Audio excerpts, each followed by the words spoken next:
It is that time again. Tradition rolls around. Believe it or not, we have hit that point in 2020 when we do our back-to-back episodes of Tradition, beginning with State of the Apps. Can you believe it? We're here already. I cannot. State of the Apps is the official beginning of the end of the year. And I was completely shocked when we were talking about scheduling for the remainder of the year. And you were like, oh, we've got to do State of the Apps soon. I'm like, no, we don't. It's the first half of 2020. It can't be time for State of the App. Nope. November, December, they're here.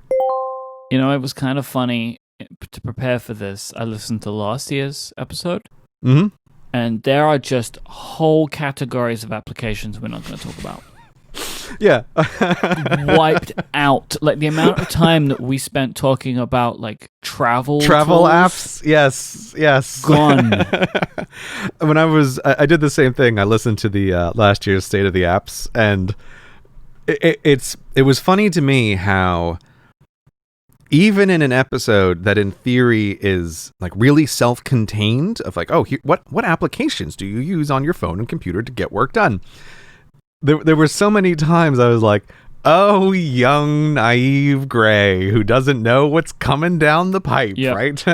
Like, that happened numerous times. And yeah, the travel apps category. And even today, when I was going through some of the apps on my phone to make sure I have stuff for the lightning round and like, oh, what are some apps that might not immediately pop to mind? Like, let me dig through all the folders and see what's there. I almost thought, oh, I should create a category of like, apps that I deleted because I'll never need them again. And it's like RunP, the app which tells you when to go to the bathroom in a movie theater is like, that's never getting installed on my phone again. Like, goodbye, RunP. Like we were comparing our air miles. Yes, we compared our air miles. Using Flighty. Yes, well, actually, I mean, I guess in theory, we could compare air miles again for this year. It's just the numbers would be really small. Yeah. Well, actually, you know what, though, Gray? Mine are not as small as I would have thought. Okay. Which is kind of weird. So, last year...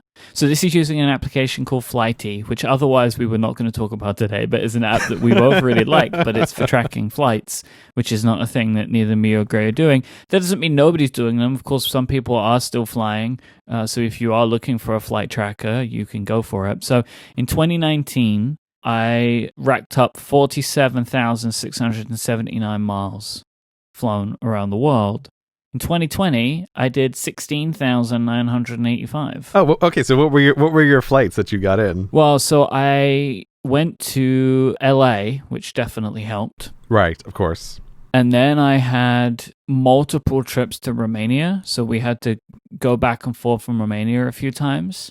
And that ended up racking up some flights there. So it wasn't a lot, but I was surprised to see that it was like, I don't know, a third, just over a third. Right, okay, let me... all right, I forgot about one. Okay. So, in 2019, my vastly less impressive number was 23,000 miles, or my 0.9 times around the world that I was determined to keep under one.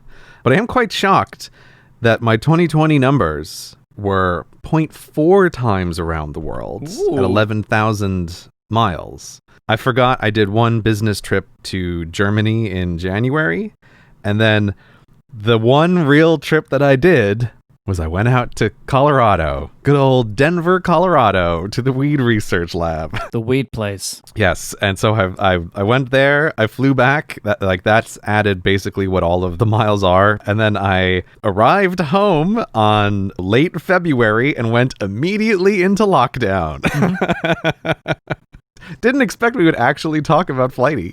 If you are traveling, Flighty is a great app to track your flights, but don't fly. Hey Gray, I wanna do a bet with you now, because now when it comes to November 2021, we're both gonna listen back to this episode, right? Right. So 2021's Flighty stats, higher or lower than 2020? What do you think? I'm gonna bet higher. Ooh, bold. I'm going to bet higher. That's my bet. Okay, I'm going to go with higher too for one reason. Mm-hmm. Which is if we are able to start taking long-haul flights again, i.e. that we feel comfortable to do it, we have a pretty big first massive vacation planned that if we do it, we'll be going to Hawaii again. Oh, yeah. Okay, right. So that's going to rack those miles for sure. up. Right. Yeah, we've decided, like, we were going to wait because we went to Hawaii for our honeymoon and we were going to wait for our 5th anniversary to go back. But then, having not been able to go anywhere for a long period of time and will continue to not be able to go anywhere for a long period of time, we decided that our first big vacation is going to be going to Hawaii again. Oh, I didn't know that. I think that's a good decision. Yeah. I think that's a really good decision. That, like, we want to repeat our best vacation. I approve of this 100%. For me, Hawaii is a horrible nightmare land that I never want to go to. But for every other person on Earth, Hawaii never fails to disappoint. So, like, I think that's a really good call to not wait. Well, like, technically, Hawaii doesn't disappoint you either, because you know what you're going to get, and you don't like it. It still feels disappointing, but yes, yeah. If the world had been the way it was, I think it would be right to like save that special location. But that's a good call to do. I'm really happy to hear that. I think that's a good decision. So that will be like, if that'll be our first major vacation. Like, genuinely, we're hoping that we'll be able to take some kind of trips in Europe before a bigger jump as that, but we'll see. So I think if we look at this as like our optimistic view going into 2021, then I would say that mine would be higher too, because we're looking to make a very long haul flight. Yeah, I feel like my calculation here is not exactly optimism, but it's regression toward the mean. And so I figure this year has got to be the lowest number of air miles I have flown. I mean, maybe since I moved to London. That might not be literally true, but it's very close. It's got to be one of the longest periods without you going home, right? Oh, yeah, for sure. Yeah. So that's the only thing I'm trying to think of is maybe my first year of teaching, I might have gone home once, and that would make it the least year. Just when you're trying to do like calculations, you've always got to figure out what's the base rate, and it's like the base rate of flying this year is the lowest it's been in a long time. So just like knowing nothing else, the smart bet is the motion of this number will go back to what the average is. And I do also think, like, if I'm going to fly at all, the probability of a long-haul flight being in there would be extremely high. And so one trip to the West Coast blows a trip to Colorado out of the water. So I think I'm betting on being higher. Right, I get it. Because if you're going to take the risk, you're more likely to take the risk to see your mom and dad than you are to, like, go have a meeting in New York or whatever. Yes, exactly. Right. Or just like business trips in Europe, I'm not going to do. But if I'm going to get on a plane, the question of, is that plane going to America is almost certainly like 100% is the probability. Okay. Of like, if I'm getting on a plane, where is my destination? That's my thoughts about it. I'm really glad that you asked this, because this does make me feel slightly more optimistic, and I hadn't quite thought about it in this way. But yeah, I feel very solid that the safe bet for both of us is more. The only way is up, baby. Yeah, the only way is up. Thus concludes the travel section of the of unexpected the state of travel the apps. section. Oh dear. All right, before we get into the rest of State of the Apps, including explaining what State of the Apps is, in case you have no idea what we've been talking about up until this point, I want to give everybody a reminder about cortexmerch.com. cortexmerch.com. The subtle tee and subtle sweater are available still until December 1st. Thank you so much if you've bought one. If you want to get one of the very tasteful, classy, embroidered t-shirts that we make, or sweaters, you can get them now in a selection of new colors. We have the original blue, a new black option, and a red or burgundy option for the t-shirt and sweater. These are available until December 1st. And then they'll be gone again for a while. So if you want to grab one. I put my order in for mine. I'm excited to get my colors in, so it no longer looks like I wear the same sweater every day.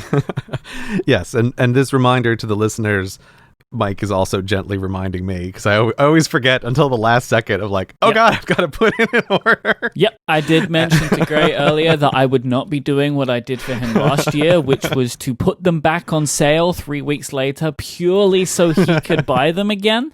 That is not going to happen for Gray nor anybody else. So if you want a subtlety, you can go and get them. But it is worth noting at cortexmerch.com, we do have a selection of products that are always in stock. These are our original lines, so it's the original logo tee, the original hoodie, which is a fantastic hoodie. So yeah, you can go and get those at any time. We have a small number of pins available as well. So that stuff's available at cortexmerch.com at any time. But if you want to get the subtlety or subtle sweater, you only have until the 1st of December to do it. Yeah, and the sweater's great. When I crank my my office down to freezing levels of air conditioning, I'm often using one of the subtle sweaters to keep me alive in my frigid working temperatures. I love it. This is very interesting to me. Why do you bring the temperature down and then just put more clothes on? Myke, look, aren't you the one who was saying like, oh, you need the bedroom cold because that's what the duvet's for? It's the same philosophy, right? Oh. That's what the subtle sweater is for. Okay. Working in freezing cold conditions. Look, if it means that more people will buy sweaters, then I will endorse this thinking, but I'm still not completely on board with it. Yeah, so anyway, in my closet, I've got 8 of the blue subtle sweaters, I think, and now I'm going to pick up some of the black and burgundy, so there's also a little bit of variety in my life. So this is our 4th year for State of the Apps. This all started many years ago when you wrote a blog post, and then we ended up turning it into a regular feature on the podcast, where we take a look at the applications that we use, mostly to get our work done. We talk about what we like about them, what we don't like about them, and how sometimes, and this year will definitely be one of those times, how trends in our working lives affect the tools that we use. Last year, we started a tradition of sharing our home screens at this time. Now, that would have been when we would have shared our home screen, but we spoke about it recently with widgets and showed off our iPhone home screens and the concept of widgets. But I thought what we could do this time is show off our iPad home screens, which I think is more useful for this anyway, because there's typically more apps on show, and we can't pollute them with widgets as we maybe would want. So, shall we? Who wants to go first? I think I should go first, okay. because here's the thing with iPad stuff is, as you correctly last year pointed out, there's really only 2 ways to run an iPad. There's the boring way and there's the exciting way. And you go the exciting way, and I go the boring way. So I'm sending you a screenshot that I took this morning on my research iPad, which is the more interesting of the 2 iPads, but it's still super boring. Whoa! What has happened to you this year? What do you mean? The background. Oh, no, I feel like this is still the same. What do you mean the same as what? I guess, I don't know if I've shared the research iPad screens. I don't know. I often like to try to have something that's more interesting on the research iPad. It was like a winterscape last year. Yeah. I know. Okay, I know exactly the wallpaper. I know what the situation was. Yes, that was also. I think it's because I was in a location as well where I was like, "Ooh, I want to feel all wintry. Let me have a winter background." Were you on location for that episode? I think I must have been, or I may have recently been, which is why I had the iPad wallpaper that way. I don't know exactly. Yes, the wallpaper that Myke seems to be completely shocked by is just one of the standard Apple wallpapers that they have for iPads, which just is some blue paint swirls with a dash of orange. Is it space orange? Who knows? On the screen. And I don't know, for the research iPad, which is the one that I do like actual real work on, I do like to have it be visually obviously different from the other. And I don't know, research is, I mean, I say research iPad, but it is still creative work in some sense. So I feel like it's a thematically appropriate wallpaper. Yeah. Your reaction was way overblown. It was surprising. I expected to see either, I don't know, a really dark screen or a winter landscape again. So I'm going to share my iPad with you now, and then I think show me. We should talk about our categories of apps, and then maybe we can come back to seeing if there's anything on these that we still want to ask questions about. Okay, show me what you got, Myke. All right. This should be very familiar. I don't think my iPad changes very much. Okay, I've got the Myke iPads. You have your wallpaper again, the one I really like there. Mm-hmm. The photo of a wallpaper with the leaves looks nice. Looks less nice on the iPad, but that's mostly, again, the iPad's fault for iPads don't let you make things look nice. Nope. It's not the wallpaper's fault, it's the iPad's fault. The way to make an iPad look nice is to do what you did, but I don't. It's well known. I like app icons on my home screens. You know? Yes, and without a doubt, the thing that I'm doing is completely kneecapping the functionality of the iPad for aesthetics. Mm-hmm. So yeah, yours is vastly more functional. Boy, this okay. So you have a ton of icons as normal. There is one that catches my eye immediately, which is you have YouTube Studio on your home screen. Oh my God, are we doing this again? Did this happen again last time? Didn't you say you listened to the last episode? I did. Did you talk about YouTube Studio You then? said to me last year, YouTube Studio? Why do you have that? And I said to you, as I said last time, Gray, I operate our fantastic YouTube channel from YouTube Studio, which is the Cortex YouTube channel, where you may think as you're listening to the show, why would I want to subscribe to the Cortex YouTube channel? Well, whilst we do upload the audio of the shows to our YouTube page, we also upload the wonderful Cortex animated series by HM Boutet, which you should definitely go and consume because those videos are absolutely fantastic. So you should go and watch those. So yes, you can try and maybe palm this off as good promotion for our YouTube channel. No, it was not intentional at all. You did this exact same thing last time. I feel like my brain must be completely resistant to the YouTube Studio there, because I guess whenever I see it, I think about, oh, Myke doesn't do those fun vlogs anymore, so why is there YouTube Studio? Like, that's just what pops into my head every single time. So, I just like how predictable you are, I guess, because it was like, again, it was not, you said, oh, that really sticks out to me. Why do you have YouTube Studio there? Well, I mean that shouldn't be surprising. Humans are deterministic systems, and if presented with the same input, they're going to give you the same output. So that's not remotely surprising. So we'll do this again next year, I guess. This episode of Cortex is brought to you by FreshBooks. Look, as a self-employed individual, as a freelancer, time is of the most importance because your time is your money. Ultimately, that's how you go about making your living, is using your time to do the work that you want to do. So wouldn't it be a great thing if you could save a bunch of time? That's what FreshBooks can do. FreshBooks, with their super simple cloud accounting software, can simplify your invoicing, your expense tracking, and getting paid. FreshBooks has drastically reduced the time it takes for over 10 million people to deal with their paperwork, and they do it with their fantastic tools. For example, when you email an invoice to a client, FreshBooks can show you if they've seen it. So you no longer have to guess and query and send those follow-up emails. They take care of all of that stuff so you don't have to. They also can automate late payment email reminders so you don't actually have to spend that time chasing. So, you can see if they've seen it, but it doesn't mean that they're going to pay it on time. Well, FreshBooks can send email reminders to your clients for you, again, so you don't have to. Look, if you are somebody who sends invoices to anyone and you've yet to try out FreshBooks, you really, really should. They are offering an unrestricted 30-day free trial to listeners of this show with no credit card required. Just go to freshbooks.com/Cortex and enter Cortex in the How Did You Hear About Us section. Our thanks to FreshBooks for their support of this show and Relay FM. All right, shall we start jumping into some of our categories? Sure. So we typically break this down into two large sections, being productivity applications and writing and research applications. And we also do a lightning round, and we may touch on some other things there. And we mostly focus on these areas because these are the typical areas where we have some level of overlap in our work.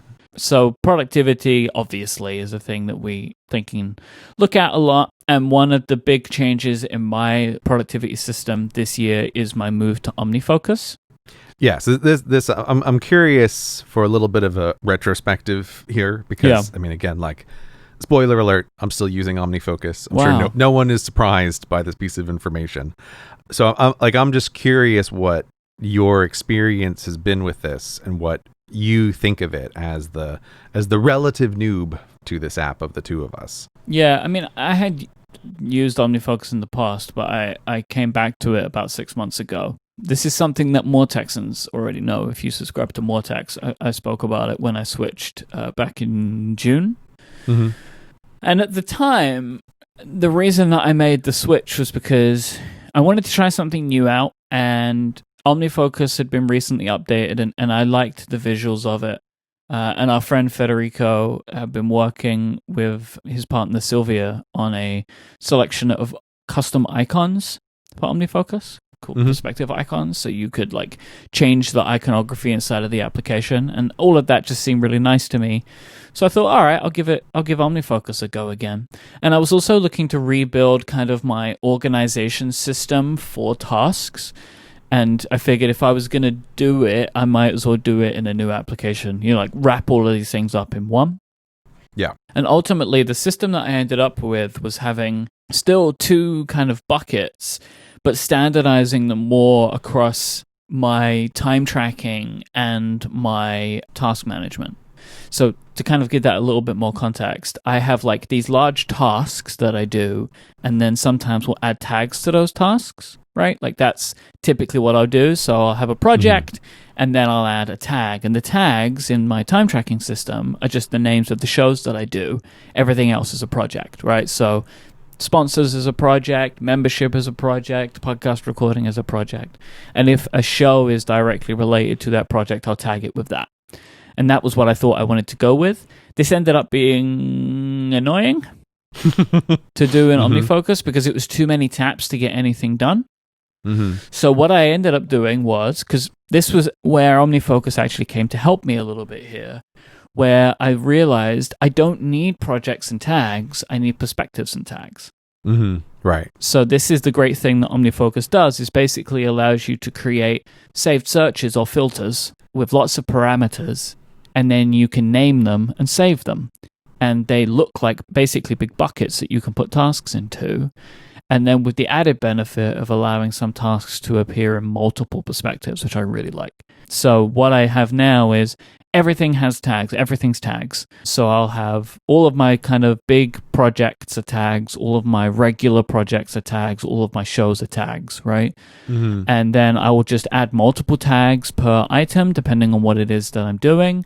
And then if I want to drill down into just specific areas, I've created a selection of perspectives that filter out those tags and show me tasks. So for example, I have a Cortex perspective, and I have a Cortex plus Cortex brand perspective, because sometimes I want to see the tasks that are for the show and for our company, right? And so I can see them all in one place, which would have been tricky to do in other applications, I think. And so OmniFocus has been really good for that. So I like the organization of it. I've always really loved the forecast view. I know that this isn't a thing that you use, but I've always really loved OmniFocus's forecast view. And I'm happy to have that back because it kind of works the way that I would like it to work. I vastly prefer the OmniFocus iOS apps to the macOS app, visually and functionally. Yeah, I can understand that. Not a big fan of the OmniFocus Mac app. It honestly feels like a different application. The iOS and iPad app feel the same, but the Mac app feels like another company made it. It's really weird to me. So I don't use the Mac app very much. Mainly the Mac app is just I check things off or I add something if I've forgotten to add something before, you know, like something just pops into my head and I have to add it now, but most of this stuff is done on iOS. But I actually do not use the OmniFocus task entry UI on any of my platforms. So on the Mac, I use the quick entry function. Oh, good. Okay. Yeah. Which you told me to do, and that's definitely the way to add tasks on the Mac.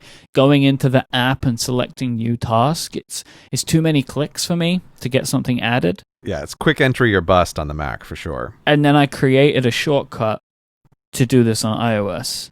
I basically created my own quick entry, which I really like that shortcut. It works really, really well for me. So all it does is it says, like, what's the name of the task? When is it due? What tags do you want to assign? And that's it. And it's really quick. And with the way that shortcuts works with this kinds of stuff now, on my iPhone, it's nice and quick to do. And on my iPad, I can do it all just from Spotlight. And it never leaves the app that I'm in. So that really works for me. So I would say that I'm mostly happy with OmniFocus. Mm-hmm. But at the same time, Todoist has been getting really good. What does really good mean? Like, what have they added? They've been adding lots of features. Their widgets are amazing. They've created a lot of really clever widgets. Like, for example, there's one widget that you can configure that you tap it, and it will open to the task entry with a bunch of preset things filled in for you. So, like, you could say, like, you had a widget that was for Cortex tasks or whatever. You could tap it and it will pre-fill with projects and tags and all that kind of stuff, all pre-filled. They've also created their kanban system now that's in the application. So being able to see your projects is in a kanban view. So Todoist is doing a lot of things. So I don't know. I would be surprised if I get through all of 2021 without trying out Todoist again. But at the moment, I feel pretty comfortable with my OmniFocus usage. Yeah, it's interesting about adding a Kanban view, because that is one thing. I'll usually do it on the Mac app, but rearranging a bunch of projects is always a little bit. It's not that it's clunky on OmniFocus, but it's there's something about just seeing the list of things where it doesn't quite work mentally for me sometimes, and I'm trying to think about like which of these projects am I focusing on. And it is the thing where sometimes I think like the writing app I talked about last year that I switched away from, Scrivener, has this feature where it's like, oh, you can have a list of things, or you can see them as a bunch of cards, and you can rearrange the cards. And when you're done rearranging the cards, the list will show the way that it's been rearranged. Like, I imagine that's the kind of thing that Todoist is doing. Like, you can have a list and then you can rearrange it in a Kanban system. Yep. And then still see it back as a list. Like, correct. As dumb as it sounds, like, what's the difference between looking at a list versus looking at a bunch of squares with the same names as the things on the list? It's like, I don't know. It's just different in my brain. And that is one thing that I do wish sometimes with OmniFocus. Like, I just like to rearrange these things in a different way. So I think that does sound like a pretty good feature for Todoist to add. I still use things for some large projects like posting Cortex. It's still what I use things for. Right. And I'm never going to give due up. Ever. Never going to give it up. Mm-mm. Never going to let it down. Never going to run around and never going to desert it. You weren't expecting that, were you? No, that wasn't. I don't think I could have gotten the rest of the lyrics off the top of my head like that. So I could get it started. That's all I could do. Yeah, for the things that I use due for, like take your pills, call your mum, like they're just the types of things that they're such low-level tasks, and the way that I want to be alerted about them is so different to any other task in my life. That idea of tell me, and they keep telling me until I mark it complete. Yeah. It's perfect, and the application is just nice, and it's updated enough, and I'm never going to find something, I think, that's going to do what I want for me in that way better, because sometimes you get to a certain point of an application where you and the app, you are completely in sync with what's going on. So you have a thing you want to do, you find an app for it, and then as the app is updated over time, the way that you're doing that work just goes hand in hand with the way that the app is evolving. Right. So at a certain point, so many things have to happen for a competitor to want to move you away. It has to, one, completely match your current system, and then two, offer you something that you didn't know you wanted. And that's really difficult. And so an application like Due, which is in essence so simple, but that can be the difficult thing of trying to move you away, because if something's super simple, its feature set is just pure, right? And it's not a complex task, so you don't really feel the need to want to move away. And that's where I am with Due at this point. I just don't think that anything's ever going to shake me for the tasks that I use that for. It's very simple stuff. Yeah, no, that totally makes sense. And that's the same split that I have, but again, still using OmniFocus for basically everything. Due is great for the harass me reminder stuff. I don't use things for a separate big project. Every once in a while, if I want to kind of like I don't know, brainstorm a little bit about a project. I'll boot up things as like a clear piece of paper in a way, but I don't really use it as an actual app. Again, I think maybe the thing that's different this year as compared to last year is that with the redesign of reminders on iOS, that my default recommendation for people would be to use that. Like if I don't know anything about a person, I think I'd say like, oh, go with reminders, use that as a default app, and you will or won't very quickly run into limitations.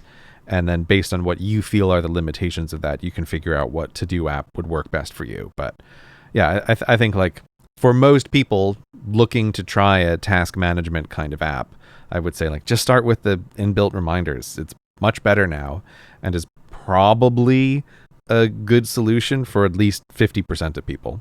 So when it comes to note taking, I feel like I gotta ask you first. No.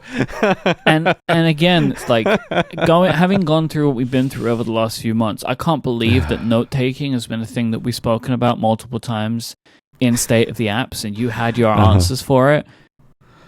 But I still didn't know your note taking secret.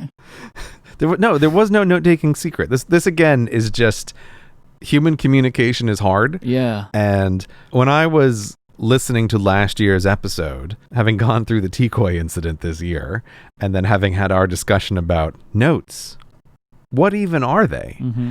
It was also clear a number of times in that conversation where it's like Myke is not hearing what I'm intending to be saying with this sentence. And so it's just funny to listen to that and think, it can't go the other way that you weren't hearing what I was saying either.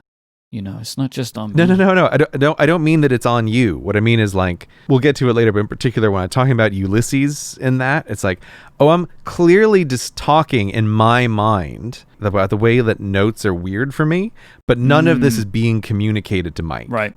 Right? Like that's what I mean by that. Not like you're failing to understand. The conversation is actually almost completely absent the concept of notes as people think of them. Yeah. But there were still times where I was like discussing this, and I know now, like, oh, I see where this got totally messed up. Okay, so the note taking saga quest situation. Okay. Yeah. Oh, it's going well then. No. I just assumed that you would go first, and then I could try to like plan this better. Nope. But okay, so I've been using Obsidian, which I've mentioned on the show a few times, and again, I really love it. I really, really do. And I'll say again, I am not in the business of giving App of the Year awards. That's something you do. That's something the upgradies do. Like this is not a category that really exists for me. But if I was giving an App of the Year award, 100% it would go to Obsidian. No question about it. Like I think it's. What are you laughing at there, Myke? I have no doubt that it is a good app. Like I know not only do you love it, our friend David Sparks loves it as well. But when I look at it, I can't conceive of it. Well, I mean, this again is we're brushing up another like human communication is hard and brains are different situation. Yeah. Because again, this is an app that is based entirely on words and writing. Like endless just words and writing. This is the only thing that the interface even is like, do you like words? Great. We got a lot of them over here at Obsidian. Like that's all this is just a bunch of words. There's a bigger question here, which is a bit like, what is the notes system that I have?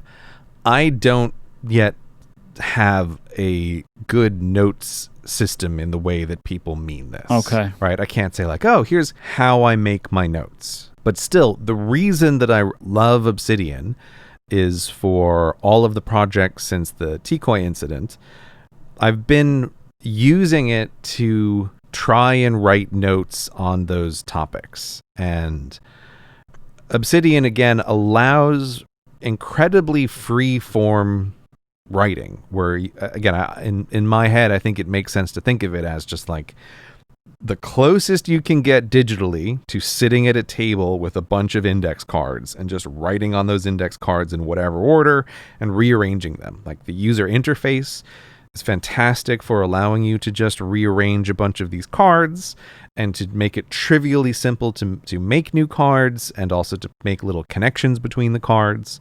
I think many people who use the app get totally derailed by the connections and focus on that part of it too much.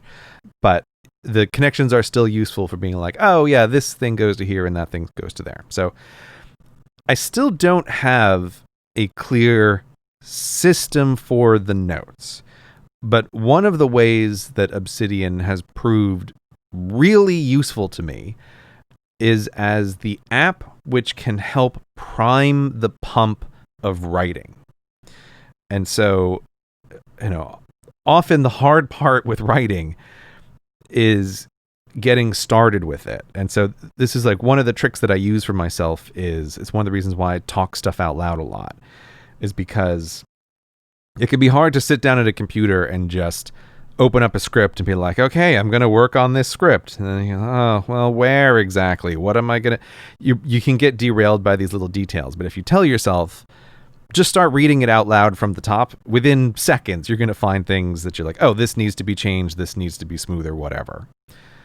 But in order to do that, you have to have a relatively coherent script to be able to read it out loud. It takes a while to get to the point where there's like readable paragraphs. So before that stage, Obsidian is really useful because I can use it in the similar situation where I sit down and I go, I don't have to write a script. But what I am going to do is I'm just going to add some information on this little pile of index cards that I have that's related to whatever this topic is.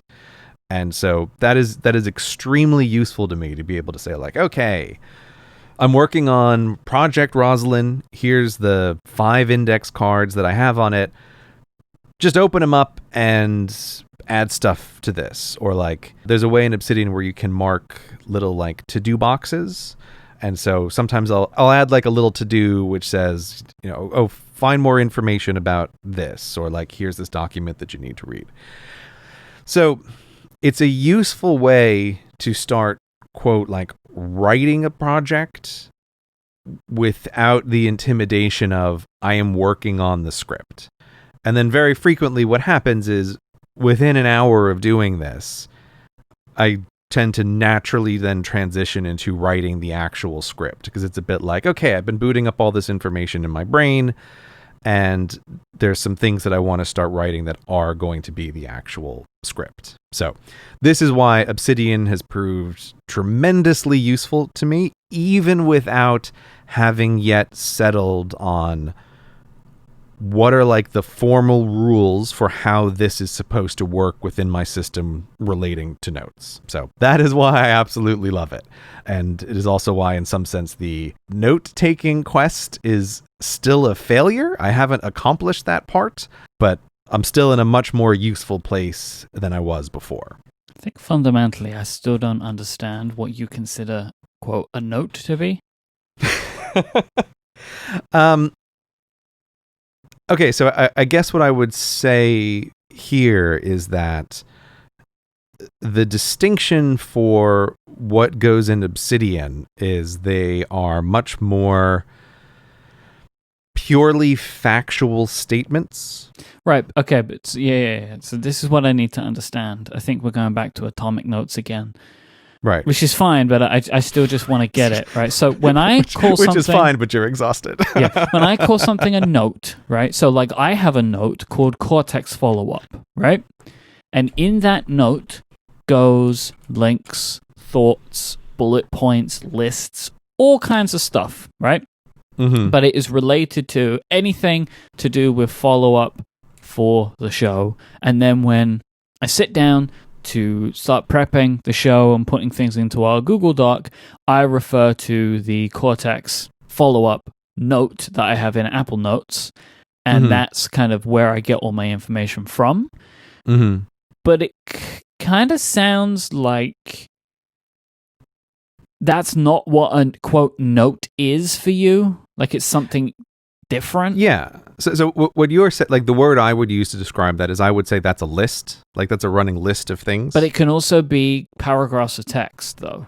Yeah, no, I understand that. But Okay, when I look at our show notes, right, which we call show notes, yeah, that in my brain is much more like, here's a list of things. Right, And okay. like we may discuss some of these things, we may not, but they're all like headers for jumping off points of conversations. Right, but my notes app also includes things that don't look like that, but I still consider them notes.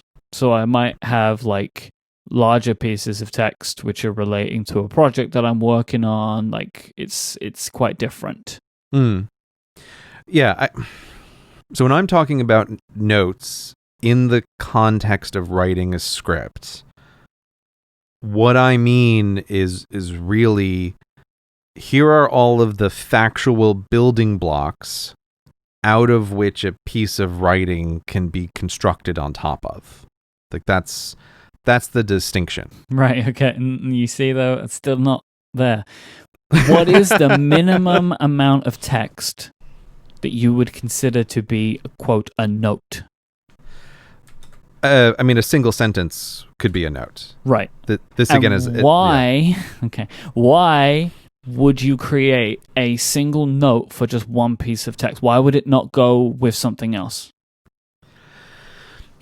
So the reason for that is because you don't know ahead of time which index cards are going to have lots of stuff on them and which aren't. Sure. This also goes back to the whole concept of talking about writing in terms of outlines, where it always seemed ridiculous to me. Like, oh, you just outline the project before you write it. It is like, yeah, great, thanks. That helps me not at all. Because all I need to do is know the structure in advance of the thing that I'm trying to create, which is the hard part. And so it's the same way with notes, where I don't know in advance which of these notes are going to end up being bigger and which are going to be smaller. And lots of them end up being just a single sentence or two. But that's just through pure happenstance. Every note that you create has the possibility to be more, but it's just this note just ends up being this one thing. So a note could be, for example, this statue or this treaty, but it turns out you only needed one thing on that, but you thought when you set it up, maybe there's more to this.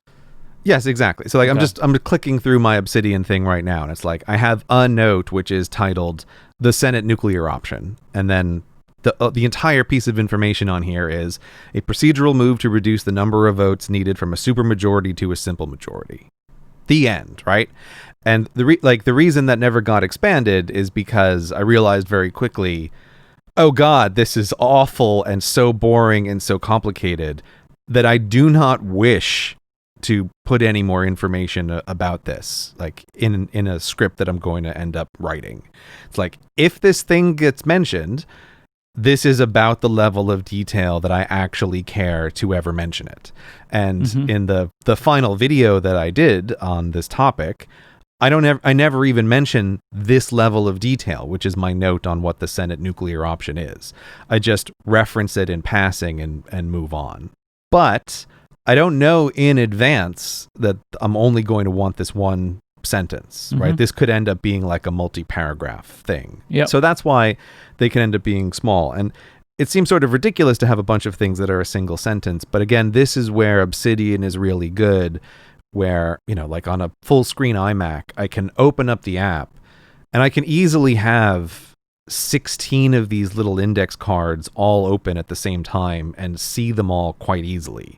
And that is one of the really nice features of this. And it's why I keep saying it's like having a bunch of index cards. And so when I'm like priming the pump, I can open up Obsidian, have a bunch of these little notes around, and very naturally feel like, let me expand on this one, or let me look into this one a bit more and start adding some information to it or not. And like, that's the way to like prime the pump for writing, of getting started, of like, oh, maybe this one does need me to investigate it a bit more. Or, you know, maybe this one I can see I left a task for future me to fill in a detail about this. So I'm starting to get this more now. The difference between the two of us, it's not fundamental, it is organizational. So if I was doing what you were doing, right? If I Mhm. was doing a video script or whatever, I would have a note and a bunch of headers in that note. And I would add information to the headers. Mhm. That's just how I would work. Previously, I've struggled to understand what you even kind of meant about recording the information. Mhm. I feel like I can get that more now, and I can see that we will be recording typically similar types of information. We would just store them differently. Where like it would be madness for me personally to have so many quote notes related to one thing, where I Mhm. would have one note, not one note. I would have Right. a Yes. singular note where I would keep all of the information in it and would move it around. Yeah, and you're totally right, and I think this also gets to the thing we were talking about last time with notes about this concept of there's different apps for different people, and a huge amount of what they're about is how they structure things.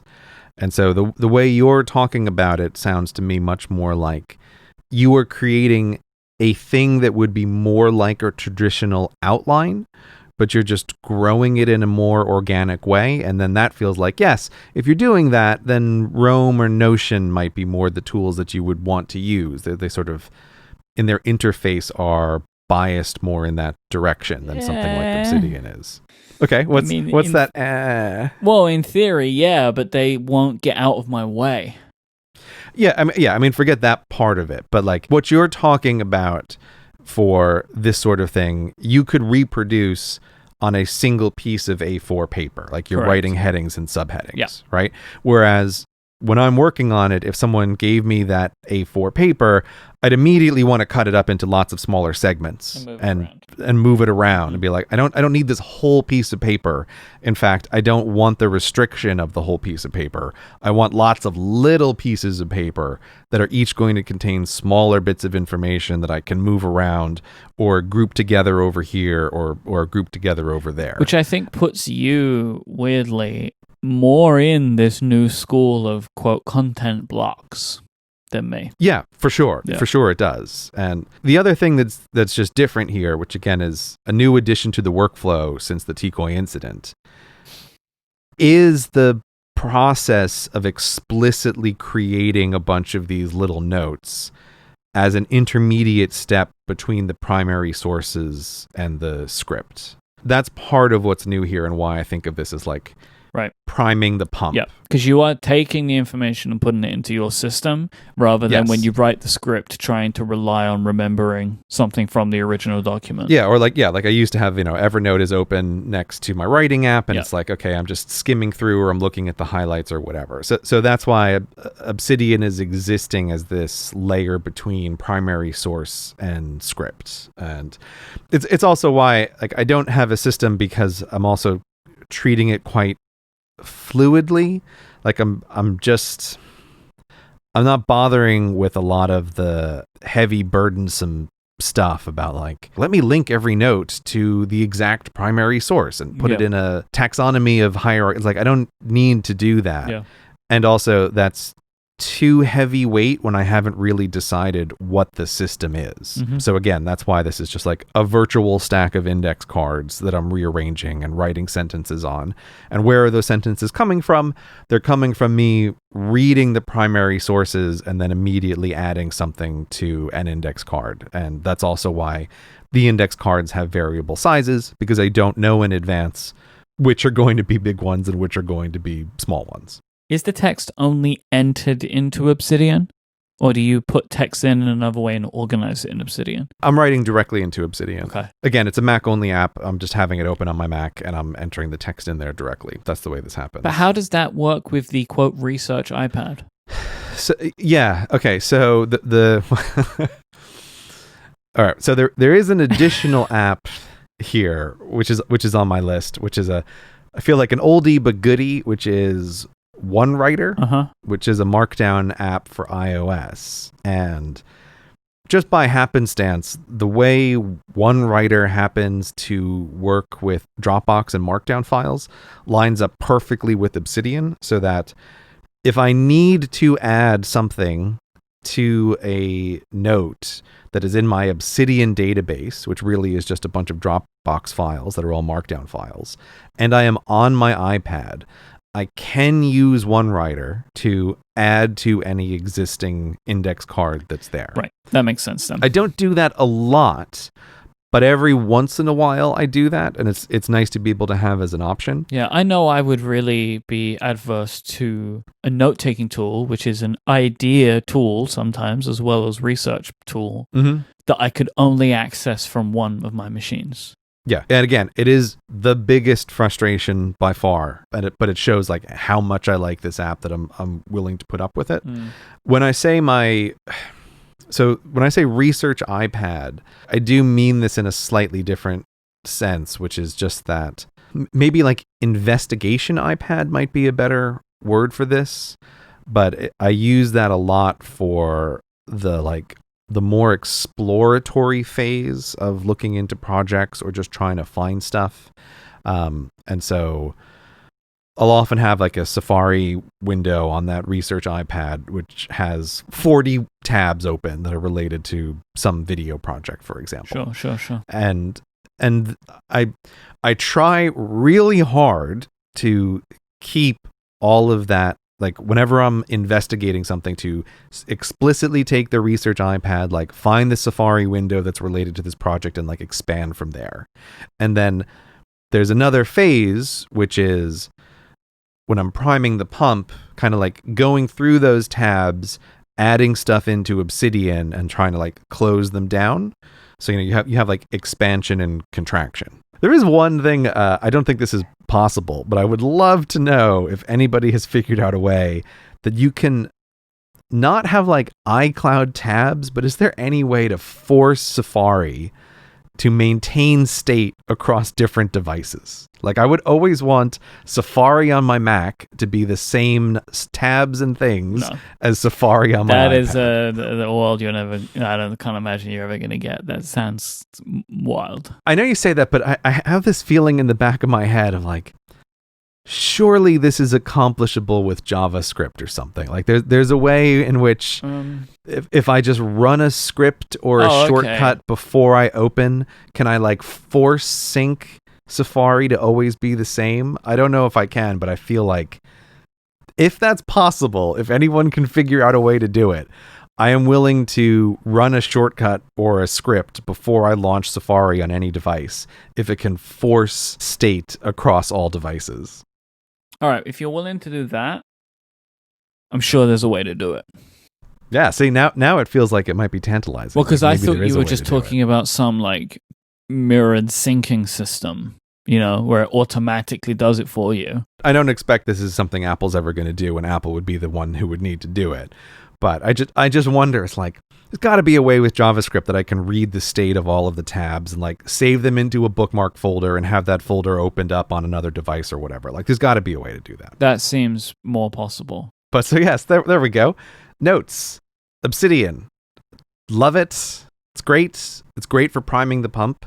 If anyone out there is a writer, I feel like this is a sort of just a new tool to look for in your own workflow, which is not that you're writing, but that you're a pre-writing tool. Like, maybe that's just a thing to keep an eye out for. And I feel like Obsidian is this kind of thing that I didn't know could exist in the workflow and has proved extremely helpful. So, app of the year, even though I don't give app of the year. I still use Apple Notes, as I mentioned, for basically all of my note-taking. Now, Myke, what do you mean by a note? I already told you. You can try and make this joke already, but I have already told you in the episode. And somebody asked recently, I think it was on Reddit, how I organize my notes. Because like Apple Notes has folders and stuff. I don't do this. So I don't really have any organization structure to my notes. They're just sorted by modification date, which most of the time is all I need. Like, I am typically only really adding and removing from about 6 or 7 notes at a time. Like, there's what I'm going into most. So most of the time I open notes and what I want is within view. But other than that, I just search to get what I need. Can you give me a couple of examples of what you mean by the 6 or 7? Like, what are your most frequent notes that you're willing to share? So I'll actually give you a rundown now. So I have Cortex follow-up, 2021 yearly theme, upgrade follow-up, connected follow-up, streaming gear research, MacBook Pro thoughts, upgrades 2020, Pen Addict follow-up. Like, that's my list as it's going down, right? Okay. And so in here are notes I use every single week, which is all of those follow-up notes. That's basic. For me, that just means like it is where all the links go, all the additional thoughts go, where I write out some basic ideas for topics for shows every week. Then there's also in there some like projects, right? So like looking into different gear for streaming. And the MacBook Pro one is a good example of like if I have a new product that I'm taking notes on to talk about on a show, I'll just create a note for that product, throw all of my stuff in there about that product, and then we'll massage it and take it out to put into a show document somewhere. Okay. Right? So that's kind of the typical way of like it's from the top down is the stuff that I'm using frequently or the stuff that is important for right now. But if I need something later, I'll just search for it because it's very easy for me to find what I'm looking for by search because I label things in a way that I need, and or just being like, oh, I'm sure I made a note about X. I would just search for that thing and I'll find it. So I don't use folders or any kind of structure like that because for notes, for me, it's just not a thing that I need. Yeah, it doesn't sound like you have enough notes that it makes sense to start to subcategorize them. Well, I mean, I have like the best part of 800 or 900 notes in my notes archive, but they're not all being used frequently enough. But they're all there in case I need them. Okay, that number is 2 orders of magnitude larger than I was expecting. Okay, but search does the job for you. Like, I have notes going all the way back to 2015 in here. I have 11th of October 2015, notes from lunch with Gray. E-Myth Revisited. It's in there. So you told me to read that back in October of 2015. Okay, all right. So, it's all in there. So if I searched, if I ever wanted to be like, oh, what was that book Gray recommended, I would find it. Right, okay. Continuing to use Notion for a few things that I want to separate out. So everything Cortex brand related goes into Notion. And there's a little more organization to it because that's what Notion demands. Right. So everything is a little bit more organized there into like categories and then notes inside of those categories. And also for some like mechanical keyboard related stuff, I've started to use Notion, but Notion isn't the app that I want to use for this. Can I just ask, are you using it like a database? Is that for the keyboard stuff? Yeah, so it's just you're using it as like a record of here's the 100 keyboards that I own and the components that went into them. I have inventory in there now, and my ultimate thought is to try and have information related to the products saved inside of there, but I haven't really started to do that yet because Notion still doesn't feel like what I'm looking for. The app that I want to use is an app called Craft. Okay, I haven't heard of this. So this is a new entrant on the scene. It's like all of these other things that you've seen, and that it's new and it's got backlinks and it does stuff by content blocks and all that kind of stuff. Everybody's thinking about notes because I'm thinking about notes. No, it's not. That's not the reason, but okay. But Craft... It is the reason. For iOS and macOS is actually a native application. Ah, okay. Which imagine such a thing when it comes to notes in 2020. That is a big advantage right away. It's designed really nicely. It has collaboration. This is one of the applications that I was trying out in my real-time collaboration quest, but it still didn't do the thing. It wouldn't be instant. But this has like split view and multi-window support and all that kind of stuff on the iPad. The only thing Craft is missing for me right now is the ability to create a table. You cannot create tables in Craft. I understand they are working on it. Once they add this feature, I'm most likely going to move my keyboard stuff over to Craft. So I'm keeping my eye on it. It's a really nice looking application. It's quite promising. And who knows, like I might move more and more over to it. It's got some really nice features and it does stuff in a way that I think makes a lot of sense for how I work, and it's nicely designed. and it's got a lot of modern iPad and iOS features in it, which I think is really cool and rare for applications in this space, honestly. Yeah, it looks really nice just looking at the screenshots of it. But they've got a lot of the features that people want these days, you know? So like it's got backlinking and all that kind of stuff. It's got collaboration, you know. You can share stuff on the web as well as just using it in the app. So there's a lot of cool stuff in there, but it's missing something which is pretty important for me for the use that I want. Because, you know, I want to start this keyboard kind of note-taking thing with I have two tables, a inventory and a outstanding products, like, you know, stuff I've bought but hasn't arrived yet. Like that's where it's beginning. And then from there, I want to be able to be like, all right, so this is all the information I have about this keyboard and this type of key switch and all that kind of stuff. So, but yeah, so that's one I'm keeping my eye on. I hope that come 2022 State of the Apps, I will have more to say on Craft, but I've not really been able to give it the full-on test yet because I keep falling down a pretty early hurdle for me. Right. Okay. Yeah, that looks like one to keep an eye on. Yeah.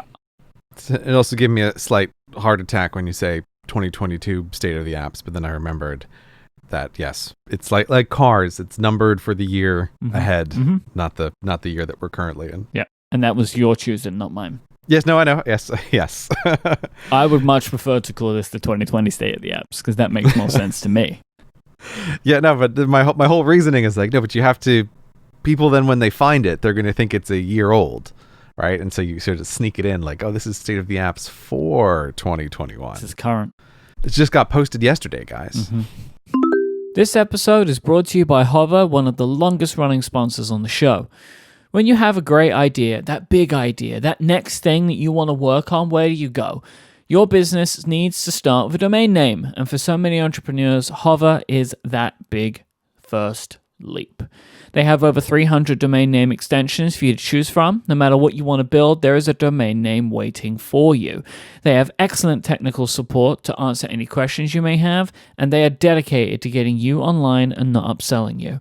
Maybe you've always wanted to try out live streaming. Why not grab a .live domain and have it redirect to your streaming platform of choice, which Hover can also handle? That is exactly what I've done with my Twitch page at Myke.live. I went and registered a Hover domain. They had the one I wanted. It was super easy to register it, and then I could just forward it straight to my Twitch page. So now I have a great domain. I'm really happy with it, and that's all because of Hover.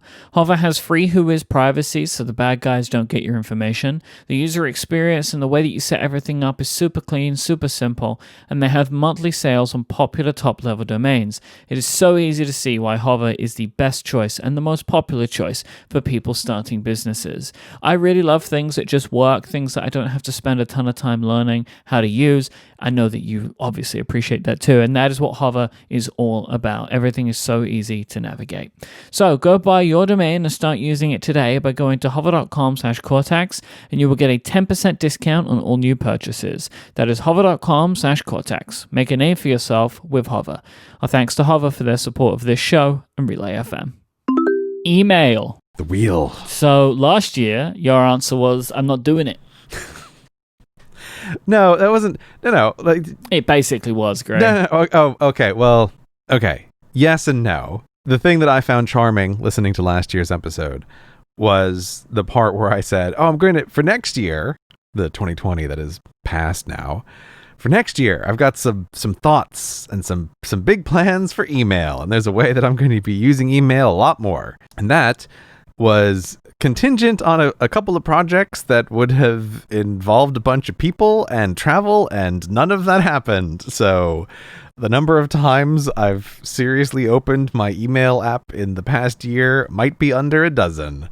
So email is a thing that I continue to do my absolute best to ignore, and I just use the default mail app, and I have nothing interesting to contribute on this topic. But that is not the world you live in. I was expecting you were going to be like, I'm on top of my email. Did I have a fever dream where you told me you were on top of your email then? Why did I think that was the case? I think it might have been a fever dream. Or maybe one of the times this year I got down to inbox 0. I just dedicated a day to it. Who knows? And maybe you then said, like, I got it. I'm on it now. And then I just assumed that you were back in email. Yeah, I was like, this is my quarterly email review. My word, Gray. Still using Spark. Okay. It's going to take, I was talking earlier about like how workflows shift with application. It's take a lot to get me away from Spark now because of the sharing. Right. Because the commenting on emails with team members thing. Yeah, the team sharing features, like robust team sharing features, are now table stakes for me. And also, for me to now want to move email application, I have to convince somebody else to move email app as well. Ah, yes.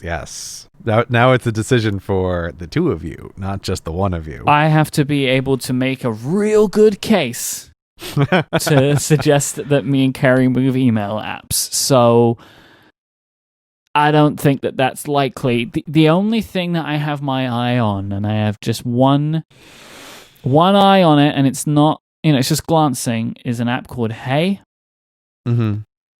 Which is like a new take on email, which I kind of don't like. I also don't like that it's just their service and that's the only email that you can have in that service. So you either go all in or you don't, right? Because I have one email app that has my personal email and my business email, and I have like 2 business email addresses, and they all go into the one app, which is Spark. But with Hey, all of those have to be either at hey.com email addresses, or they're enabling domain kind of emails soon. So you could have like Myke at relay.fm, right? I could have that in there, but it would be, instead of a Google email address, it would be a Hey maintained email address. I'm apprehensive. Yeah, I think you have every right to be apprehensive over that. That's a problem. Because I'm very confident Gmail is going to exist forever, right? Like, I know Google have a pretty bad reputation of killing products, but I think there are 3 that are going to stick around: Google Search, Gmail, YouTube. Yeah, I feel confident in those 3. So yeah, I don't know. I don't know. I know people that have gone all in on Hey and they love it, and they keep telling me how great it is and how it's changed their approach to email.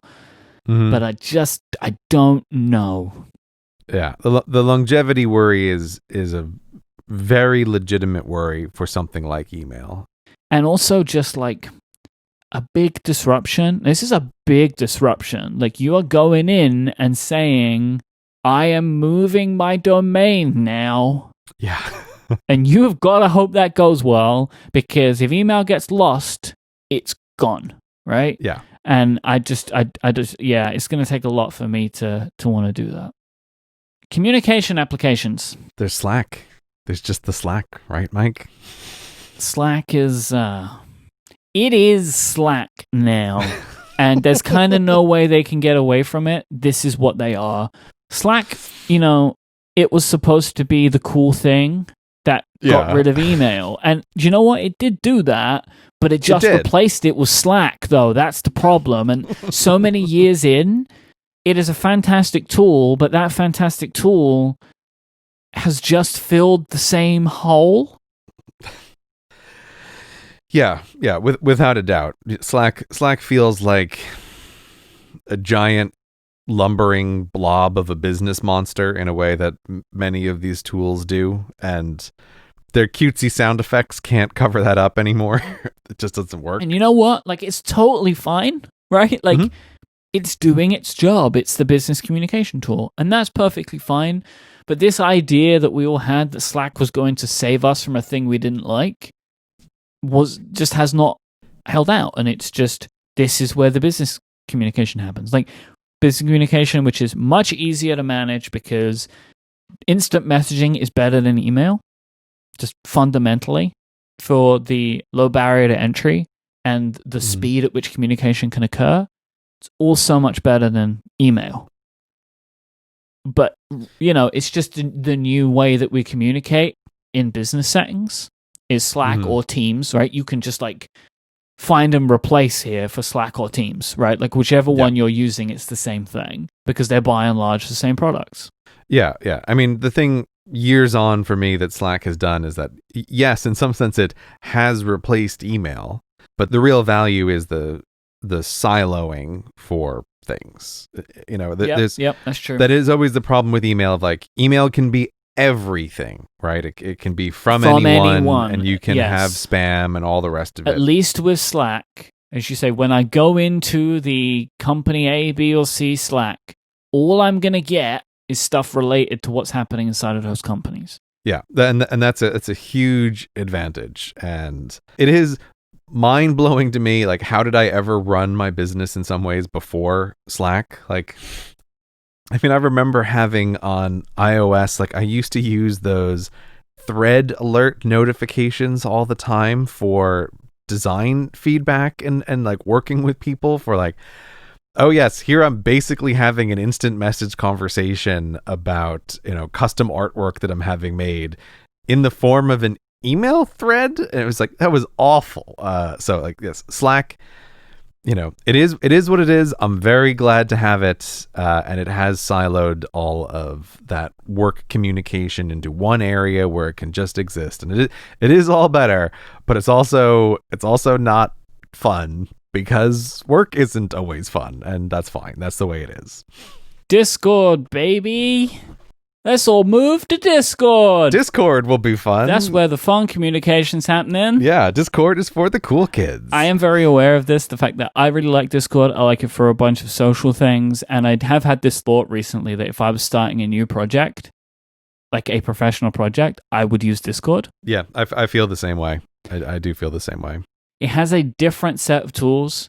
Some of the things are easier, some of the things are harder, but I really like the overall application. I like the way it works. I like how easy it is to jump from Discord to Discord. I like that I don't have to create a new login every time I want to join a new Discord or create one.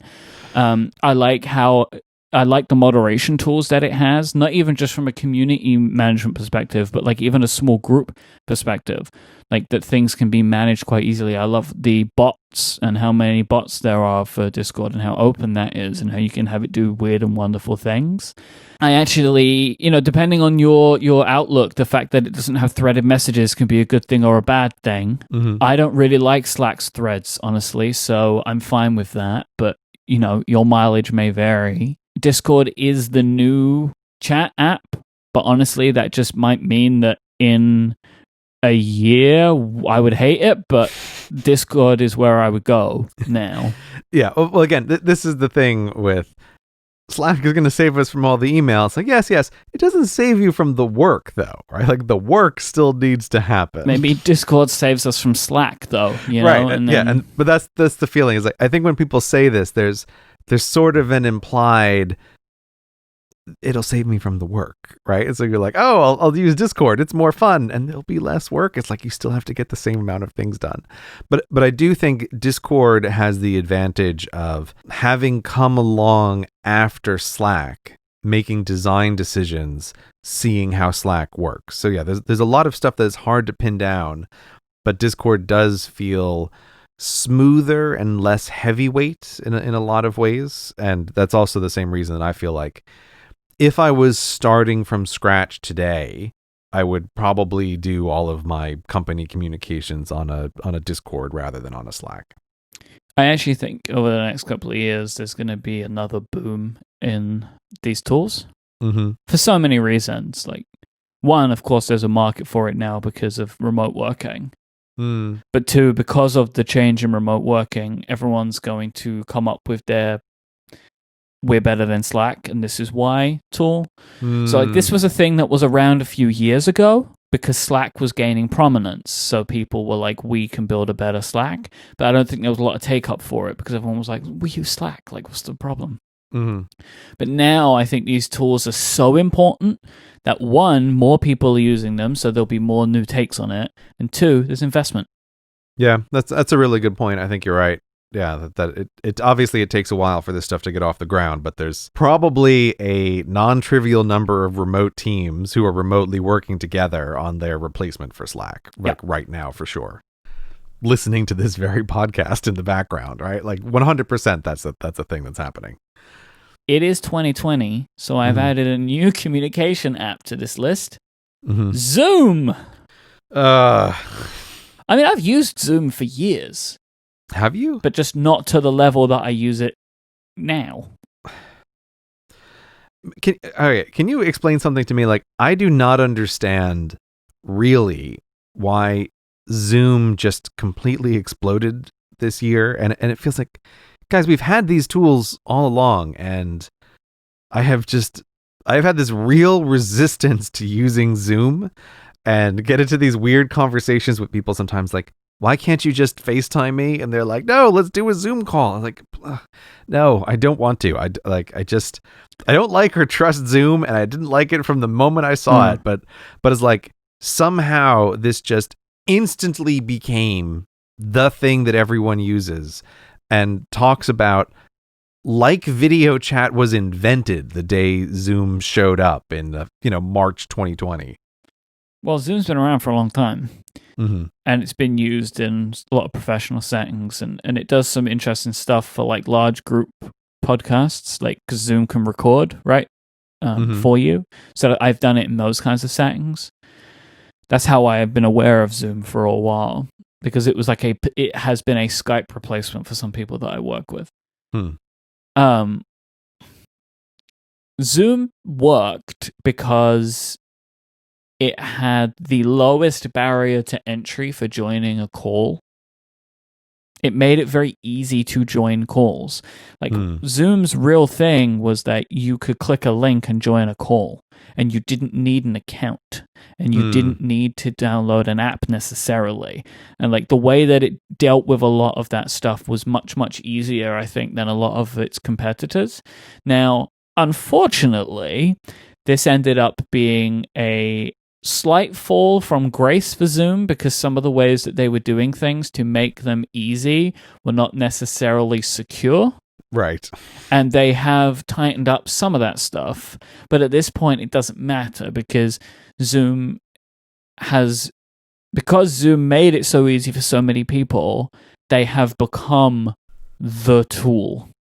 Right? So now that they have actually done some work to make it harder to join a Zoom call, because it's now more correct in its security than it was before, it's now become the verb. So it doesn't matter now. Zoom is the verb. So to video call someone in 2020 and beyond is to Zoom them. Yeah. And that's just that. So I use Zoom. The one thing I like about Zoom is that now everyone uses one application, because before I would have calls with people, and I had to have WebEx accounts, Zoom accounts, Google Meet accounts, Cisco accounts, like, because you would have and they would want to set up a call, and it would be like, join one of these 20,000 different services. At least now everyone has a Zoom account, so we can all agree on Zoom. Not me. I am the final holdout. Yeah, but by and large, most people that work with you already have a thing. But so, like, if you're meeting with someone for the first time, what do you use then? The hierarchy here is FaceTime and then Skype. That's the hierarchy. Okay. Because the great thing about Zoom is it's available everywhere, right? Mm-hmm. Yeah, which FaceTime obviously isn't. But I feel like I haven't run into anyone yet who doesn't have one of those two. I guess way lower down, like 1 in 1,000 is Google Meet, but that's incredibly rare. I hate that one. I don't know why, though. I don't have enough experience with it, but I have that same feeling with Zoom. Like I don't have good reasons, but I feel viscerally repelled by Zoom, and so yeah, I try not to use it if I possibly can. I mean, I like it for the stuff that I use it for, in the sense that it has good features. Mm-hmm. It's easy for my family to all get on a call if we're doing something. It's easy to do group calls, and they can be recorded in case somebody misses it, and it's all done automatically. Mm-hmm. Like, it does the job. I can see why it's worked for people. Like, its very specific set of features that it has worked very well for the pandemic, and everybody else had to catch up. Right. If they caught up. Like Slack, I mean, geez. Just doesn't have these features. Yeah. And it's wild to me, which is one of the reasons why Teams has done so well for Microsoft. Because Teams has all this stuff built into it. which is also kind of funny because Microsoft owns Skype. I always forget that. I forget that Microsoft owns Skype now. I think Microsoft forgot because they built a whole new, like, the calling in Teams is not based on Skype. It's not Skype. It's Teams chat. That's crazy. But I think my understanding is it for what it needs to be is better than how Skype would deal with it. Mm-hmm. You know? Is there anything I've missed out from communication for what's going on in your world?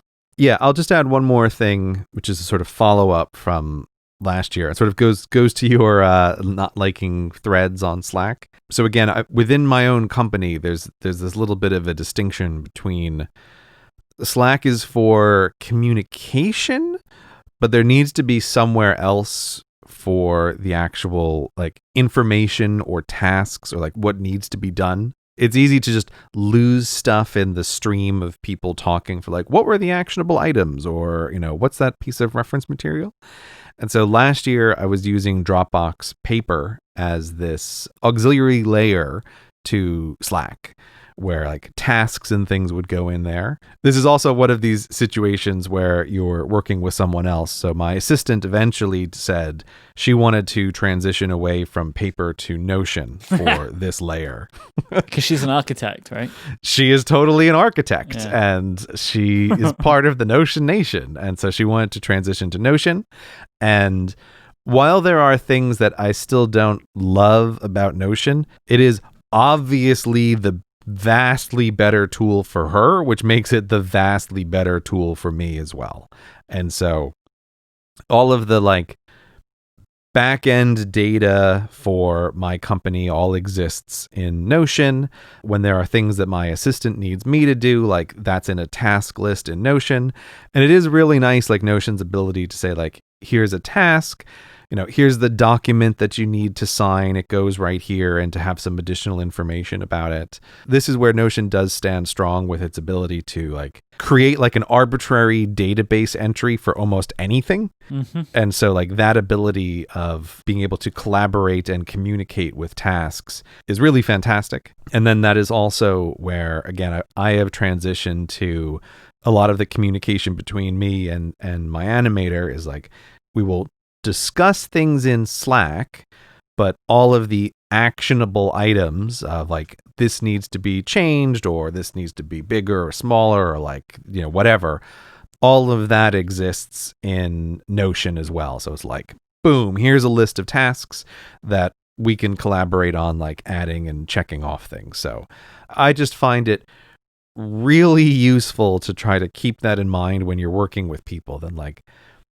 where communication happens is a separate layer from information and task tracking, and like don't confuse those two. And if you do so, you do that at your peril. So I used to use Paper for it, and now I use Notion for it, which was not my decision, but was a very good decision.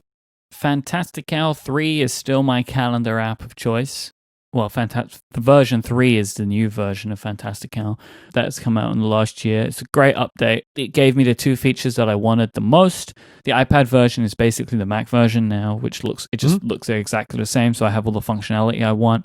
And calendar sets are also available now. So you can group together calendars and just check which ones you want to see at a specific time, which I really, really like. So, the widgets are also fantastic. You know, I love Fantastical, have done for years, and it got a lot better this year, which I'm really happy about. Yeah, I mean, there's nothing more to say than it's the best calendar app by a lot. Mm-hmm. It's fantastic, that calendar. Oh, wow. I wonder if that's why they called it that. I've also been using a tool called Doodle. I've included this in case you ask from looking at my home screen. Yeah, what's Doodle? It is a tool to get a bunch of people to agree on a time to have a call. Ah, okay. So as the person creating the doodle, I say, like, these are the days I am available and the times, and I would send it out to 8 or 9 people, and they can all go in and check what they want to do. Fantastical actually has this feature itself. Does it? Oh, I didn't know that. Yeah, it's called Proposed Time, but I haven't really played around with that yet, and I have a friend who tried to use this recently to send a thing to me, and he ended up not making the call because it didn't add it to his calendar the way that he was expecting. So, but Doodle is a thing that I use, and also it's not presupposing that people use calendars the same way that I do. I don't even know if the people I'm sending these to even use a calendar at all, right? Like, I'm not going to make that guess because people use their own tools differently. Right. But this is just like, hey, here's the thing. Now you can come to this meeting however it is you were reminded of such things, right? Okay. So, because it's like all you're doing is saying, I'm also available at these times. And then when it's done, I then create an event. So like, all right, great. We're all going to meet at this time. So yeah, that's great. I'll take a look at it. I mean, again, this is one of these like mathematical things where if you have 2 people, it's not hard to arrange time. But the moment you have 3 people, it's like it's exponentially harder. And then 4 people and 5 people, it just explodes so fast. And my issue is the only thing I'm using this for is to arrange a monthly call between 10 people. Oh my God. So that's why I started using Doodle. It's amazing. It's even possible to arrange a call between 10 people. Yeah, I agree. You remember when I said earlier about the fact that Zoom does recording and that's good? Mm-hmm. It's because sometimes not all 10 people can agree. Right, of course. So the fact that Zoom can record those calls is great for the people that can't make it, because it is actually impossible to arrange a call that 10 people can make when the creator of the call, that's me, only gives 3 days that they're able to do it on. Yeah, that makes sense. I'll just add a quick little thing here related to scheduling stuff, which is when we talked about widgets, David Smith's Widgetsmith has the time zone display on your phone is what you were using it for, to show you like, oh, here's the time zones in a bunch of different places. And you asked why I still had calzones, and I hadn't thought about it at the time, but one thing I do still really like calzones for is that when you open up calzones, it lets you do this thing where you can slide the time zones around to see like, oh, okay, when it's going to be 7 p.m. in London, what time is it in LA or whatever. And so I still use calzones a lot for that. And I don't think it will, like, just having the widget of what time is it now in another time zone is actually not very often the thing that I want. When I'm thinking about time zones, I'm often trying to do that mental calculation of like, plus 6 hours a week from now, when is that for someone else? And so I use calzones for that a bunch for meeting scheduling and planning. In the Widgetsmith app, there's a section called Tools. Mm-hmm. And in Tools is a thing called World Time. Mm-hmm. And in that has a simpler version of what calzones does. So that's what I do when I now want to work out a time. Can I get to that in one tap? No. Okay. Well, then I'm going to, look, they're both David Smith apps. So I'm going to keep using calzones if it just takes me one tap to get to the thing, because I feel like I just want to open it and see it. But if he eventually abandons that in favor of his new favorite child, then, I'll use the new system. The new favorite child just got a pretty cool update, by the way, Widgetsmith. Yeah, I saw that roll into my updates. Yeah. There's like themes now, which is really great because that's Dave leaning into what people are using the application for. Yeah, that's definitely a good decision. Which is to make their home screens look nice. And so he's done more of that, and I really like that update. This episode of Cortex is brought to you by Reikon.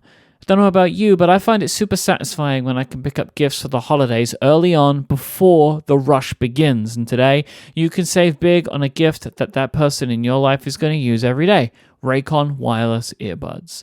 With seamless Bluetooth pairing and a comfortable noise-isolating fit, you can start listening right away and keep listening for hours. The audio quality is amazing compared to what you'll get from other premium brands, except Reikon start at just half the price.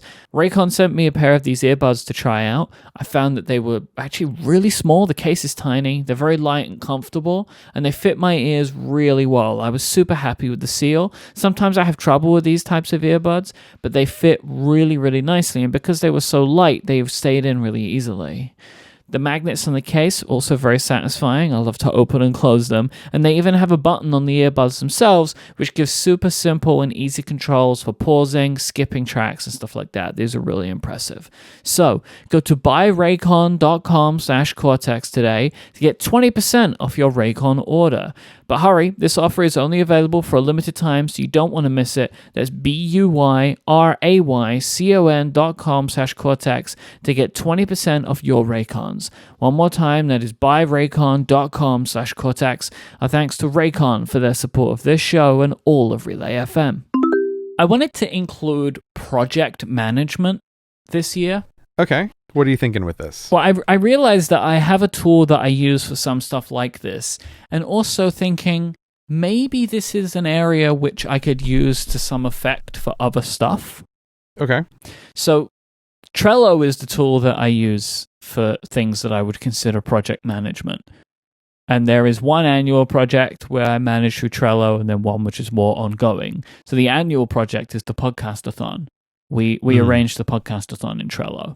So this is shared between a bunch of people, and effectively we're throwing all of our ideas in there, and then we're moving them around from like column to column in the kanban system of like how done they are from like idea stage to completion stage. And if somebody needs to add things to it, you can assign them to it.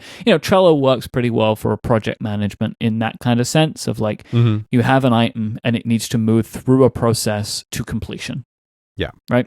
So we've, to great effect, actually, have used Trello for this. And then even for when it comes to actually doing the like run of show for the podcastathon event, we'll create our columns and then move these ideas into each hour. Follow what I'm saying? I see. Yes, it took me, but yes, okay, that makes sense, right? So because each item, a lot of the items end up being like pieces of content that we will produce during the podcastathon event. And so then eventually, once all of the preparation for that content is complete, we can then move it into its hour column of when it will appear during the 8-hour event. That's a really interesting way to use a Kanban board. I hadn't thought about that, but that's a great idea. Yeah, I didn't. It wasn't my idea. I think Steven set it up that way. It was very clever. But that's something, we use it for that. I mean, we also use Trello for like a few other things at Relay FM. Like we use it for our annual company goals and projects that we want to achieve throughout a year. We put into Trello. If we're working on a high level project of some description, we might use Trello for that. And also me and Adina have been using it for setting up Mega Studio. From a high level perspective, I really like Trello for this kind of stuff because it's like, you can step back and see how everything's moving through a process of completion. And I really like that a lot. And or if you have lots of mini projects inside of a larger project.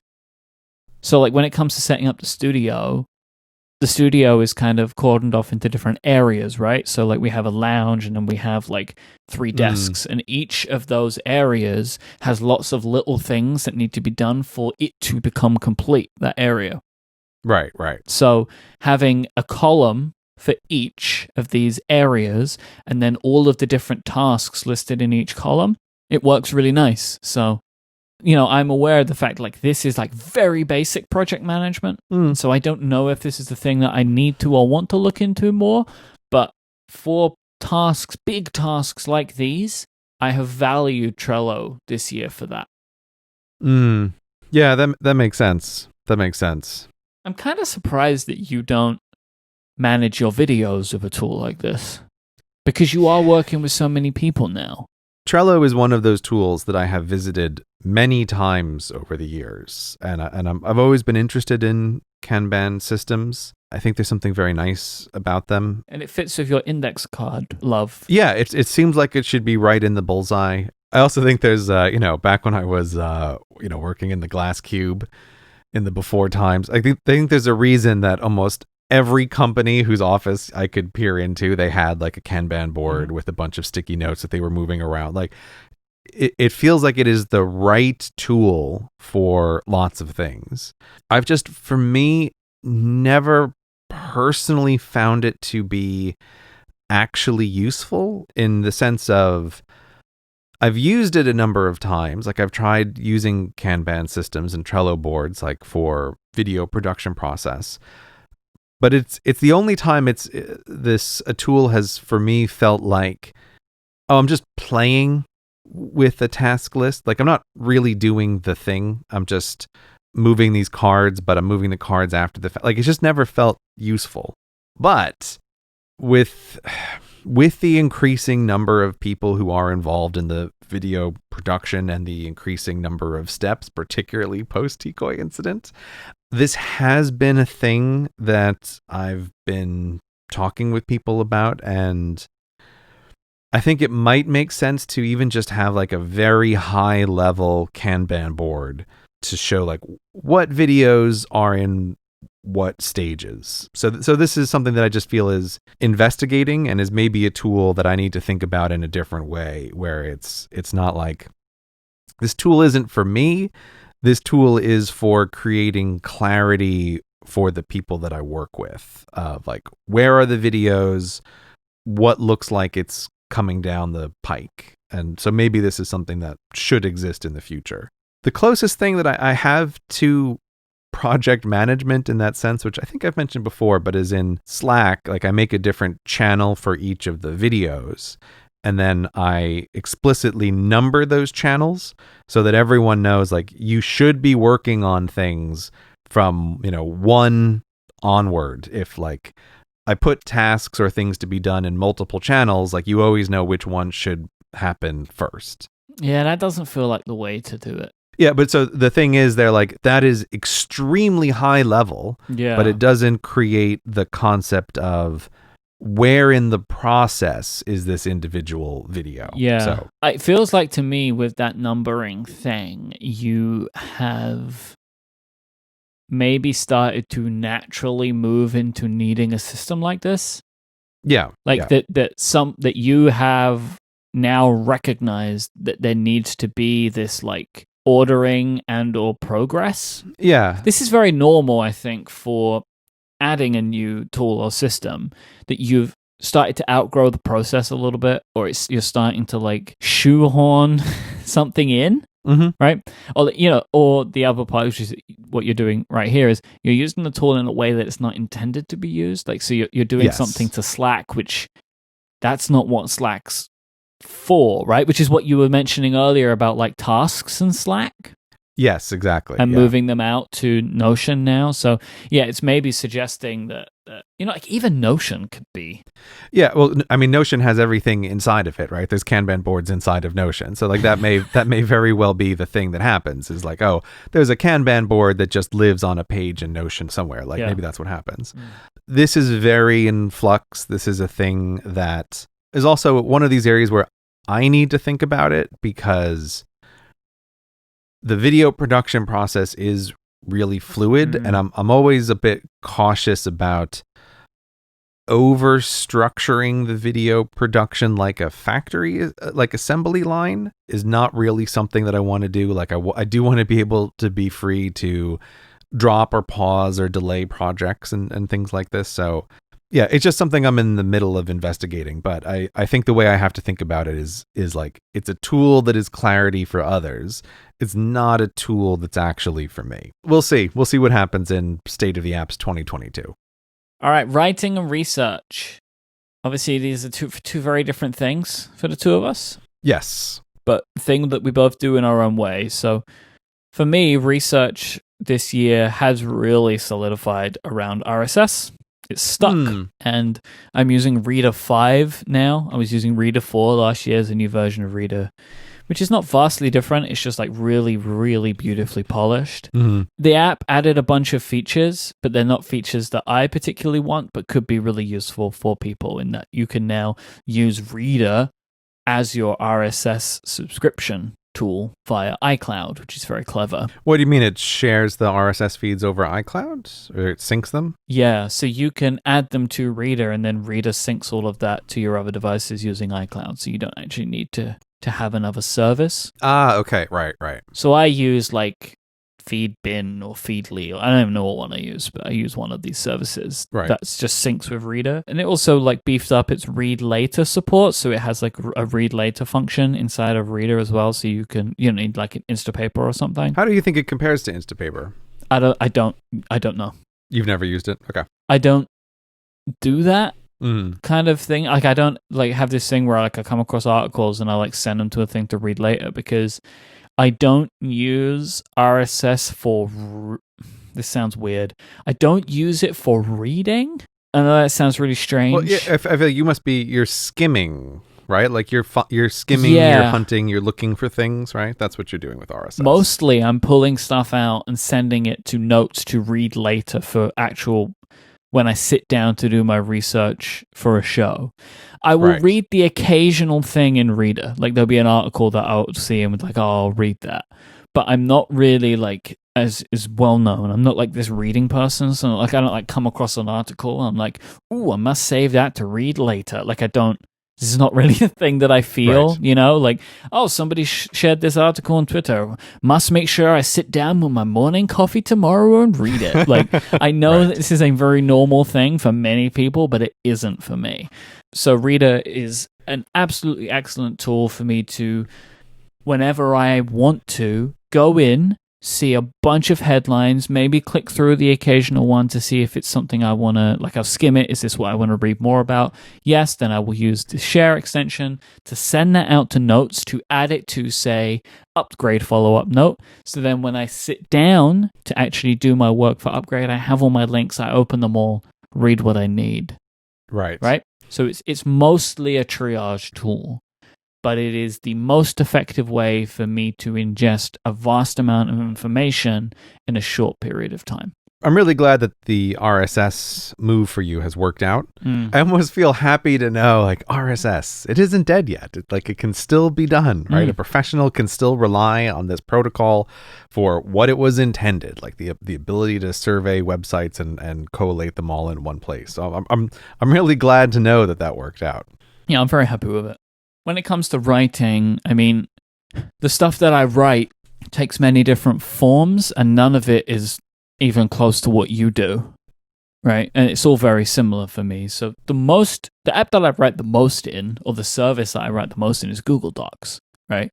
Right. So the most writing I do on a weekly basis is outlines for podcasts. And so that is all in Google Docs. Mm-hmm. Before Google Docs, they live in Notes, as I explained earlier. But if I needed to write a document, if I needed to write a blog post, or if I needed to write something long form, I'm still using Bear for that, just because it works, and I've had Bear for years, and it's just a simple markdown app for me. Mm-hmm. I'm just curious, but when you say write something long form, like, do you have any examples this year of the kind of stuff that you've written in Bear? I'm just trying to imagine what that would even be. Sponsor copy is something that I would write. That makes sense. And I don't do very much of that, but I do it occasionally. Mm-hmm. And if I'm going to do that, I will use Bear for that.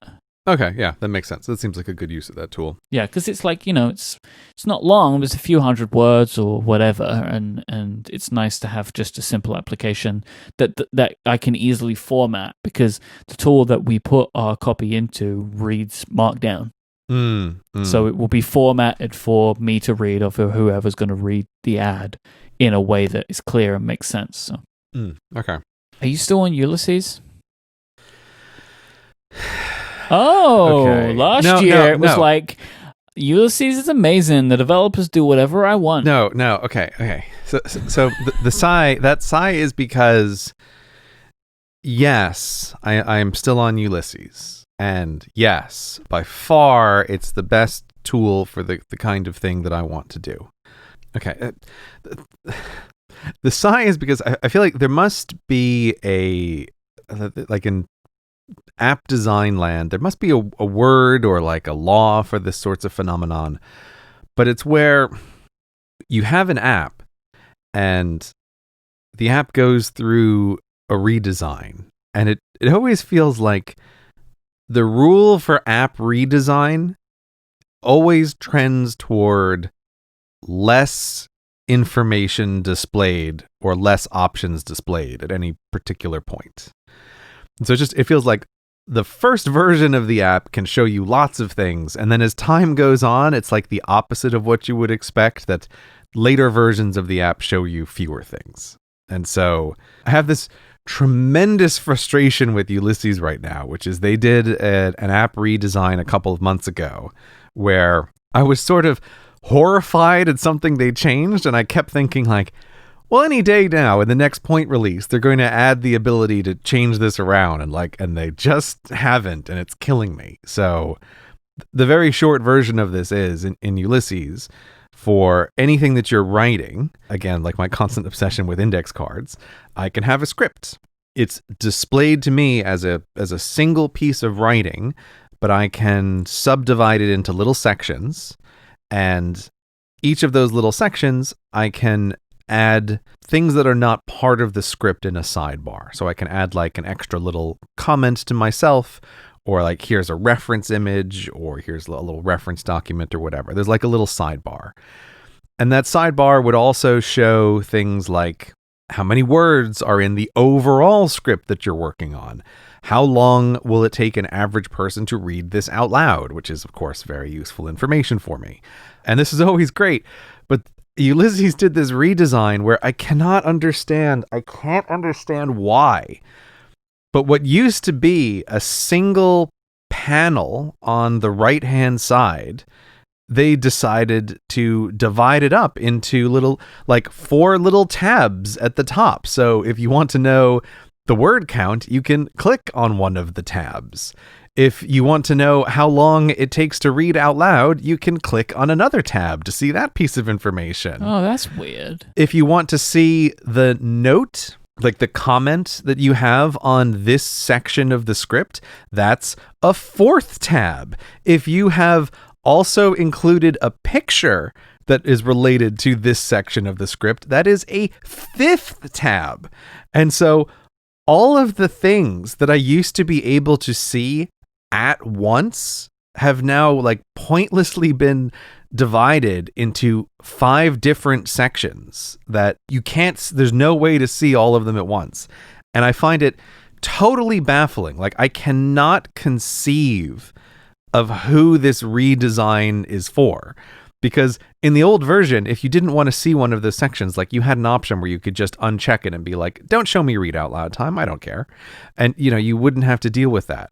And now, like, there's no ability to customize this sidebar. It's infuriating. And the thing that's really frustrating about it is like, so right now I have a script in front of me where I'm writing about a thing and there is a reference photo for this particular section that I'm writing. So I have to click on the attached photos sections to see that photo. So say then I finish, like I'm looking at that image and I rewrite the little section. And then if I move on to the next section, the sidebar, of course, stays on the show reference photo tab, which means that when I get to the next section, if I have written a comment on that section, the only way I can know is to manually click on the show me the comments section. Right? Okay. Which is infuriating. Yeah. And also keep in mind, one of the things I very frequently want to know is what's the word count, right? Or how loud or how long is this going to read out loud? So if I ever click to see that information, again, when I'm working on the script, I won't know if I've left a comment on any particular section until I manually click on the comment section.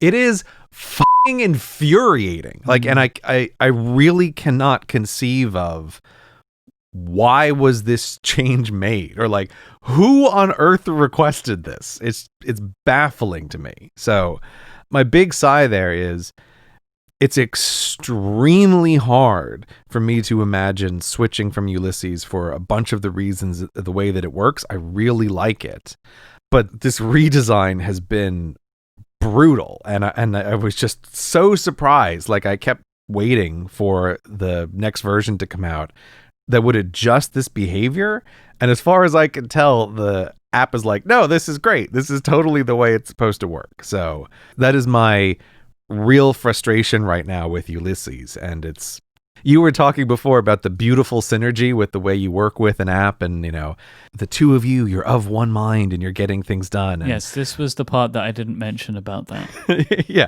And I felt this way with Ulysses, and particularly last year, the big request I made was specifically for the ability to use all of these amazing sidebar features of adding notes and images and seeing information about what you're working on, while you're working on it. And it's I had 7 glorious months until this redesign, which just destroyed all of the value in the sidebar. So again, I'm really frustrated with that, but Ulysses still for me is the best. It's still the best because of the way that you can divide up text.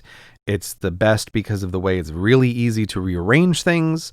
They have very lightweight but powerful ways to just say all of these things go together and these things don't, to mark different parts of a script, to say don't include this in the word count because this is meta information. There's just so many nice things about it.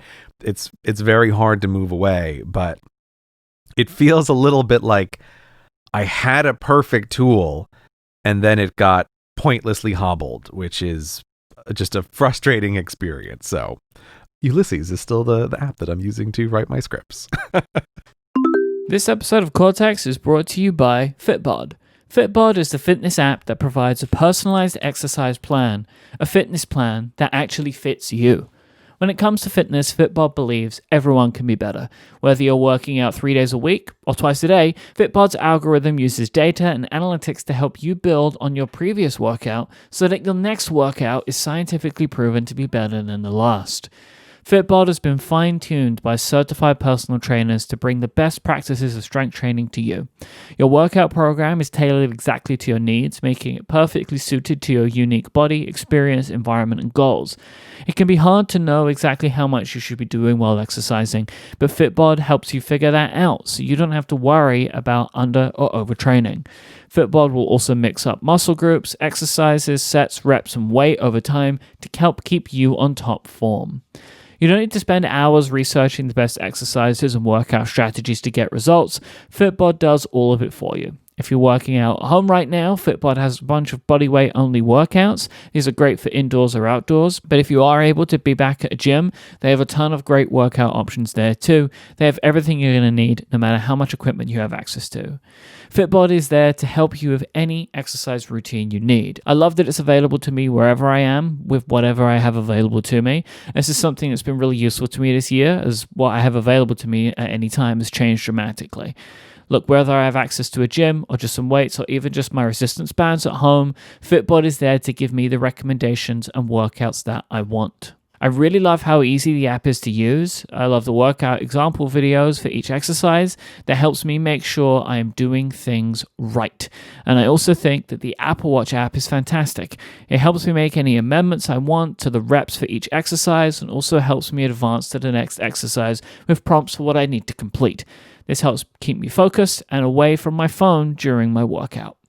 Fitbod is available on iOS and Android, and you can get started right now by going to fitbod.me/cortex, and you'll get 25% off your membership. That's fitbod.me/cortex to try out Fitbod for free and get 25% off your Fitbod membership. Our thanks to Fitbod for their support of Cortex and Relay FM. Lightning round time. Lightning round. You want to go first? Yeah, I was just trying to think of how to make a lightning. What I was trying to think there is, but lightning sound effect that's not an upgrade laser sound effect, right? That's I was like, right? What's lightning sound like? I don't know. It's hard. Does lightning have a? Yeah, it does. Thunder is the sound lightning makes, right? Yeah, it's like a crack. Yeah, pow, lightning. Crack, pow, whiz bang. Does it whiz and bang? I don't know. Look, okay. It's hard. This is lightning sounds. Lightning round. Bam. Okay, do you want to alternate? Should we do it that way? Yeah. Let's alternate with stuff really quick. Okay, I'm not going to talk about it right now because I've talked about it so much last year, but Lightning Round, Fitbod is my exercise app, which I also believe is a sponsor of this episode. Correct. But I cannot possibly skip over it in a state of the apps without mentioning it. Fitbod is my exercise app of choice. I loved it last year, and boy, did I not know how important it was going to be this year in lockdown time. So without exaggeration, Fitbod is definitely the app that has made the biggest physical impact on my life this year. If you're looking for an exercise app, this is my number one recommendation to everyone. Love it. I'm not going to say anything about it. Because at this point, you have already said something about it. I've already said something about it, and I don't want to cross those streams. Right. Twitch, I'm going with. I've been watching lots of Twitch streams as I've been getting further and further into the mechanical keyboard hobby over the last few months. Mm-hmm. And the Twitch app on iOS is fantastic because it does everything you want it to do.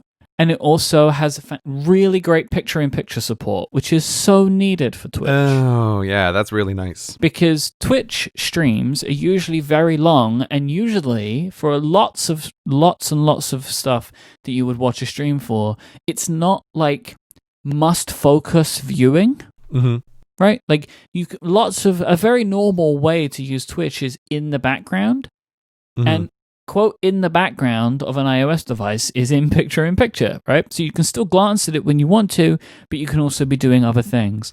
And Twitch was one of the first apps that I used that took advantage of the iPhone picture. And it works great for that too. So the app has everything you want it to have, and also it really does a good job of integrating the things that it should to make it great. Looking at you, YouTube. It's crazy YouTube doesn't do picture-in-picture support. I cannot believe at this point that they do not have it available on iOS. I believe it is on Android, but like even if it's just for premium, right? Because you can do background listening. I know. If you're a YouTube Premium subscriber, you know, they have said that they were working on it, I believe, a long time ago, but I can't believe they don't have it at this point. My assumption is the only reason they haven't done it is because the way that they serve their ads as separate video files, I can imagine might mess up what iOS wants to do. Right, but that's why just do it for premium then, if this is your problem. Oh yeah, no, I completely agree. But I think they're like, no, we're not going to do this until we can make sure that you see an ad picture in picture without us having to like swap out the files or whatever. So that's my guess. But it's infuriating. It's absolutely infuriating. Okay, lightning round. I have first VR app recommendation for lightning round. We talked about VR. This is definitely my year of the VR. Yep. You know, there's the classics like Beat Saber, which everyone will love. You got to play Beat Saber. Have you played Beat Saber? I don't know if I've asked you this. Have you played the Beat Saber in like 360 degrees? Yeah, I played it. Super good. Mode. If you've not tried that and you have a Quest and maybe you played Beat Saber a long time ago on a different system or whatever, in 180 and 360 degrees, it's a totally different game and it's fantastic. Yeah, it is fun. I also recommend it seems like people might not like it, but I've also really enjoyed the one-handed mode sometimes. Like some of the songs, I feel like it's a fun, slightly different experience doing it with just one saber instead of two sabers. But anyway, Beat Saber is not my lightning round recommendation, even though it's played a surprisingly important role in my life this year. Why are we? If it's not your pick, it's not my pick. Wait, just make it a pick. No, it's not. It's not the pick. It's this. We gotta side derail. My actual pick for this lightning round is a VR game called In Death, and it is fucking amazing. Okay, it is a game where you are an archer. And you are traveling through this weird infinite church in heaven trying to clear it out from monsters and bad guys. Okay. It's just an incredible VR experience. Like they've designed everything really well. I have rarely met a game that gets the difficulty ramp so perfect where every time it feels like a challenge and the game just slightly cranks up the difficulty with enemies. Whatever team did the like graphic design memory constraints should deserve some kind of award, because it's like they do not waste a single pixel or a single polygon. Like, it's the graphic quality is shockingly good given the limitations of the quest and like the number of enemies that they can have on screen at once. I've just rarely seen anything handle it so well. And it is just super fun to be an archer who can teleport around. Like, the only downside is you learn how physically difficult it is to be an archer, but that's also an upside. Is it scary? I mean, I don't think it's scary. You might find it a little scary, Myke, but I can say that if you just avoid what are obviously portals to hell, then you can avoid most of the scary stuff. Okay. And you can still play it with like some enemies. All right, I'll try it out then. I really mean it. It's just a very enjoyable VR experience. By far my favorite game on the Quest that I've tried. And I've tried like everything on that store. I have to mention it because otherwise it wouldn't be a state of the apps timery for time tracking. It's the best. Yeah, of course. What can we say? We've used it for years. It's amazing. I just really want it to be on the Mac now. Oh yeah, I guess I didn't even think about that, but of course it can be on the Mac. As of right now, it is not on the Mac. Yeah, but I said it can be. Can right? be, It can be on but the it Mac. isn't yet. Still, With timing stuff, I'll quickly mention the timer that I found last year, which I really like and have integrated much more into shortcut stuff, is Just Timers. It is an app that is just timers with good shortcut support, and I've built this into just a ton of my own time tracking shortcuts to like start a 120-minute timer or, start a 7-minute timer when I also start tracking this time. I really like it, and I find it's a great companion for time tracking. Airtable. So I've moved away from the old favorite Pipedrive sales management tool. Oh my moved goodness. Everything to Airtable now. I'm shocked. So you know how... What about your tactile feedback? Well, okay. Pour one out for the great tactile feedback of Pipedrive and its button pressing. I'm genuinely sad for you here. You know how your assistant said, I would like to use Notion now? Yes. So my sales manager, Carrie, decided that she had used Airtable enough that everything needed to live in Airtable, and strongly recommended that we move the final part of our sales management flow to Airtable away from Pipedrive. Basically, it ended up being worthwhile to have just one database of all of our clients that can be displayed in the many different ways that Airtable can display a database, depending on what information you need to see, which is really great, except their iOS app is terrible. I hate it. I hate it so much. I hate it. So I use the website. The reason I hate it is Airtable's whole thing is like, give us a bunch of information, and our thing is you can view it in many different ways. So you can view it as a spreadsheet, you can view it as a database, you can view it as a like lots of filters, you can view it as a kanban, our favorite word of the show. Yeah. But on iOS, none of these things work, and they've always said, like, we're working on bringing them over for years, and they've never done it. So one of the great things about iPadOS is that you can use these complex websites now, and so it's just a tab in Safari for me on iPadOS. So it makes me so mad, because what makes me mad is, in the app, right? I'm going to open the app now, because I need to read exactly what it says, just for the sake of it. Okay. This view can't be displayed in the iOS app yet. Please use airtable.com in a desktop browser to display and edit it. Yet. How many years has yet been a thing, Airtable? Yet is always true. Just don't make an app if you're not going to bother adding the features to it that make your service a thing that people want to use. I don't use it on my iPhone at all, basically. It's just on my iPad and on my Macs, but this is one of those things where for her it is such a great tool, and the things that Carrie has done with it make it my frustration not important, because we do really have so much information all in one place now that is worthwhile. Yeah. But I hate the app. Okay, I'm going to lightning round a little app called Home Design 3D. Now, it has a yellow icon. The reason I'm mentioning this is because I'm going to find the exact link for you, because the App Store is littered with absolutely garbage home design apps for like, oh, how am I going to lay out this room? All right. There's a million of them, and most of them are terrible. They're absolutely terrible. But when I was planning what my new home office would be, I realized at some point, like, I need to think about this with an actual app that can lay out desks and arrangements, and I can see it in 3D. And everything was terrible until I found this one in particular. So if anyone is trying to design a room in their house or their whole house, let me save you a bunch of effort and just tell you which app to use. It's called Home Design 3D, but they're all called Home Design, so I'll give the actual link to Myke so he can put it in the show notes. Okay. I'm looking now, and I don't think I can find it. So I'm definitely going to need your help. Yes.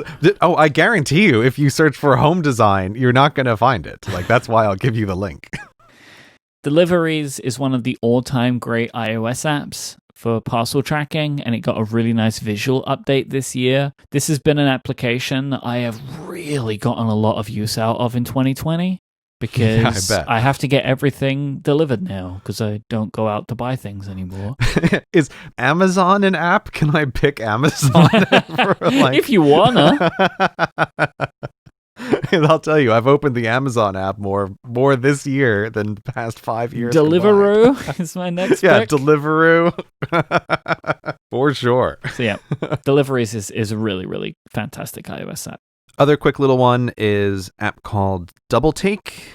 This was demoed on stage at Apple, was it last year or the year before, as one of their cool new things that you can do with the new operating system. It took a long time to actually come out, but it's the app that lets you shoot video on two of the cameras at once on the iPhone. Oh, Double Take by Filmic. Okay. Yes, Double Take by Filmic. Did they never add this to the Filmic Pro app then? So as far as I can tell, it is still not part of the Filmic Pro app. Something bad happened there, didn't it? That's what it feels like. Because this was supposed to be a feature coming to Filmic Pro, and I guess it just never did that. This is also partly why I'm mentioning now is I feel like it just got spun off into its own thing, and many people might have forgotten this is even a thing that you could do because it just never seemed to appear where it was supposed to. But it does exist as an app, and obviously, this is a really edge case niche use, but if you want to record from two cameras at once, you can do it, and sometimes that's a really useful thing to be able to do. So, Double Take, lightning round. I'm a simple man. Mm-hmm. I have simple needs. Okay. When it comes to Reddit, I use an app called Narwhal. Right. It's super simple, and that's what I like about it. And everyone says, use Apollo! And like, Use okay. Apollo. Every time I download Apollo, I feel like it's more than I want from Reddit. Mm-hmm. Because every time I download it, I'm like, okay, this doesn't look like what I want it to look like. And I know I can get it to look like what I want it to look like. But at that point, I've just recreated Narwhal again. All right, so I go back to Narwhal every time. It's really nice. It's really simple. I don't use Reddit very much. I don't look at any of the popular subreddits, right? Like I don't like the front page or anything like that. Mm-hmm. I just subscribe to a couple of subreddits and that's it. And so Narwhal is all I ever need. Okay, my next pick is going to be an app called Zero. And Zero is maybe one of the simplest apps I've ever used. It is just a timer that is specifically designed for fasting. Many years ago, I successfully won the war on breakfast, and breakfast was no more in my life. And I've been experimenting with expanding that battlefront to the war on lunch, which we can all agree is the worst You're meal. just planning one meal a day now? What are you doing? Look, maybe, right? But if you are interested in fasting for whatever reason and you want a little timer to keep track of it, it's a dead simple app, but it's just nicely designed. And so Zero is a fasting tracking timer. It doesn't, if I'm looking at the right one, it doesn't look that simple. It's like a lot of stuff in it, like coaching and No, like all you don't need any of that stuff, okay. right? All Like right. Ignore that stuff. that's the you want to give us money? Great. Now we can provide you with things that you almost certainly don't need. Like you just use the app without any of the in-app purchase stuff. It's just a very nice little timer, and it has a nice little widget to go along with it. pCalc. What I am picking specifically about my favorite calculator app is the most recent version of pCalc on the Mac has added something I didn't know I wanted until it existed, which is a menu bar widget. Oh. So I want that. in Big Sur, the old widget for pCalc can't exist anymore because Big Sur widgets are the same as iOS widgets. They're written in Swift UI, basically. So James Thompson, the developer of pCalc, took the old widget and made it a menu bar item. So now, with a keyboard command, I can bring down a calculator whenever I want on my Mac, and I love it. Awesome. I didn't know that was new. I need to add this. Yeah, it's super good. Show widget in menu bar. Check. There you go. Sweet. Oh, that's great. It's a great little feature because then, like I do Command Option C for Fantastical, and now Command Option P for pCalc. Like these are just like two little apps that I bring down whenever I need them, and it works super good. And you can also have it where the widget and the calculator can stay in sync. So if you're like, oh no, I need to do something a bit more complicated here, you can then just open the full application and it will work. I just think it's a nice little feature. And like it's just like a really great way that James has turned a negative into a positive. Oh yeah, this is great. This is fantastic. Super good, I'm right? going to use this a lot. Yeah, very into that. Very into that.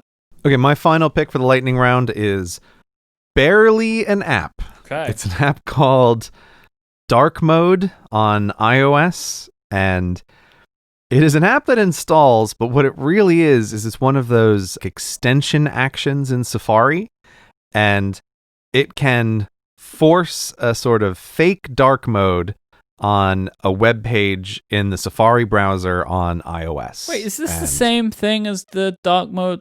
No, dark reader. Okay. No, but you're thinking of the thing on your Mac, right? Which you install and just makes everything a dark mode all the time. By the way, just as a bit of follow-up, yeah, many people wrote in to tell me if you click the settings button in that dark reader app, you can uncheck enable on all websites, which is what I wanted. So you can opt in to things being dark mode rather than opt out. Oh, cool. I didn't know that. Yeah, it's not very clear. I mean, honestly, I didn't even know there was a settings button until people told me there was one. I think I've never thought about it. It's got the word settings there at the bottom, but for some reason, I completely missed it. So, well, yeah, I would miss that too because I would just be looking for a little gear and it wouldn't matter. It could say settings right here. There's a gear right next to it, but the gear's not very clear. It's not a clear gear. Okay, that's good to know.